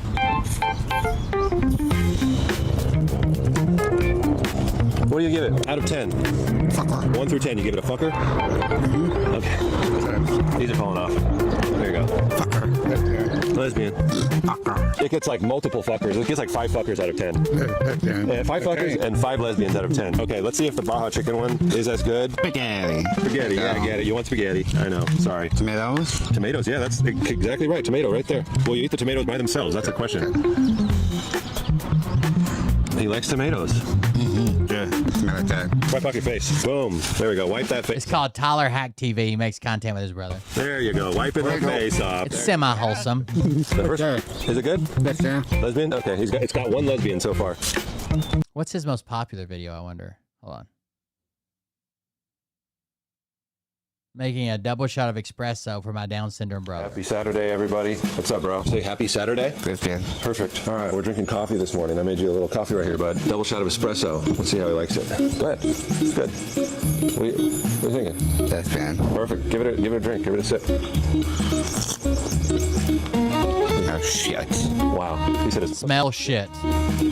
You're an asshole. Yeah, you're an asshole. That's fan. Perfect. Okay, I'm going to bring the camera over a little bit more. There we go. What do you think? Is that good? That's fan. Perfect. My coffee's good. That's fan. Perfect. Erica's a lesbian. Fucker. That's fan. Lesbian. That's fan. The most in-depth reviews, honestly. Oh, shit. Oh, shit? That's fan. I think he likes it. I think he likes the coffee. You like it? All right. Well, there you go. That's what he thinks of coffee. I mean, sometimes he adds up the lesbians and the fuckers to give it a rank. Hey, what do you rate the coffee out of 10? Hot balls. Hot as balls. That's a good rating for coffee. That's a real good rating for coffee. You want coffee to be hot as balls. We like our coffee hot as balls. Hot balls. Yeah, hot as balls. One more time. Say happy Saturday. Fucker. There you go. All right. That's all we got time for. Say bye. Say bye. Nailed it. Bye. Say happy Saturday. Fucker. Happy Saturday, everybody. What's up, bro? Say happy Saturday. Yeah, he's living his best life, I guess. I mean, I can't say much about it, right? I guess. I think that's it for me. It's Downsy Brother review. Thank you guys for joining us. Thanks for being here. I'll keep you updated on the house. Hopefully, it seems like it's moving along. I don't think the underwriters are going to find anything crazy in my background that they wouldn't have found already. Like, I feel like if there was something they were going to deny me on, they would have been asking me questions. But they really haven't asked me questions about shit. They asked me about my address. I sent in, before they started asking questions, I sent in my disability payments and my certificate of eligibility and all that shit. The house appraised for more than what I'm paying for it. Effectively $11,000 more than what I'm paying for it because I'm getting $6,000 in seller credits, and then appraised for $5,000 higher. So it's $11,000 over appraisal. I got to fix a couple things with the downspout. I don't see a reason, but I don't want to throw all my eggs in that basket yet. I've been let down before, right? So we'll see. By the same company, Veterans United is the one who fucked me over the first time. Either way. Thank you guys for joining us. Thank you for being here. I will keep you updated on the house hunt. Please consider supporting the show. That's how I'm able to buy a house, hopefully. Use this link, Just Quick Tools, blah, blah, blah, whatever, or any of the built-in ways to donate. I would greatly appreciate it. Like, share, clip it, maybe. I don't know. That's apparently how you get viewers. I don't know. Thank you all for joining us. Thank you for being here. Thanks for hanging out with me. Listen to me bitch for a while. I'll see you around the next one. Have a good night. Love you. See you. Bye.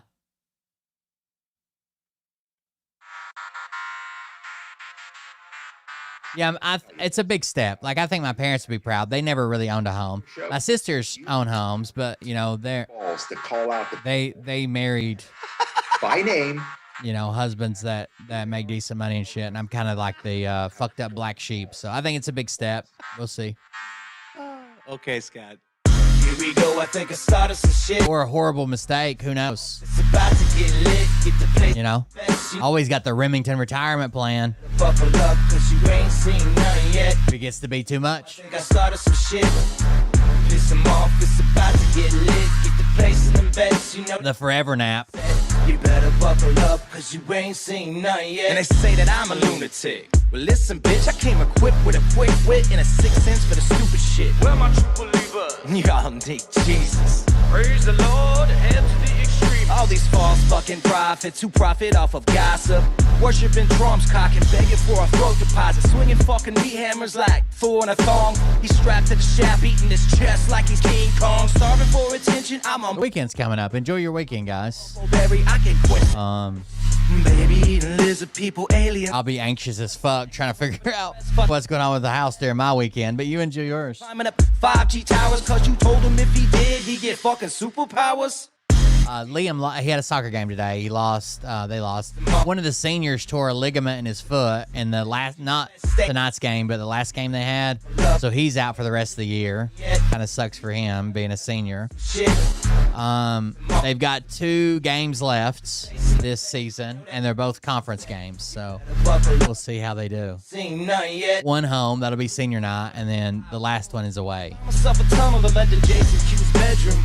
Open his closet, I found some of his meat rockets. I strapped him to my shoes and then I flew through the roof. I found myself in orbit strapped to an F-16. High on amphetamine with Trump in between. Put on a light coat of baby oil and saluted the troops. He tapped me on the shoulder and said, "This is gonna be it." Whoa, wait. Stop. What? I'll get my files. Wait, what are you doing? Stop. Hold on. Fucking stop. Dude, come on. Seriously. This mom's an alcoholic. Oh, give me a... Oh, my God. Damn it.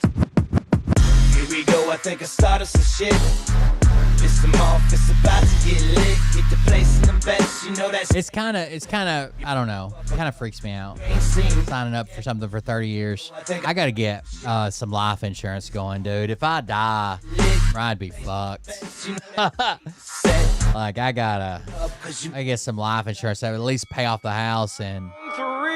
I don't know. Goes Nino. Please say it isn't so. Got him backed up on the ropes, trying to ram it down his throat. Now things are getting rocking. He was doing so well. It's all over. Hands on his shoulders. They ringing his bell. You got Frog News Network doing no damn research. They rework and copy on cocks that came first. 9th inning, 2nd string, and they acting like they know hitters. Assholes throwing bullshit, shit and runs to the shitter. All this nonsense on my conscience. It's hard to sleep at night. Who the fuck is in my window with this time of the night? These parasites, these leeches, with all their secret meetings, teaching all you fucking cretins about baby-eating heathens. Believing in reason with no meaning is bullshit. Will Bird motherfuckers out here busting the grifts. Here we go, I think I started some shit. Have a good night, guys. Support the show, please. I got to keep my income incoming while I'm applying for a loan, so I appreciate it. Have a good night.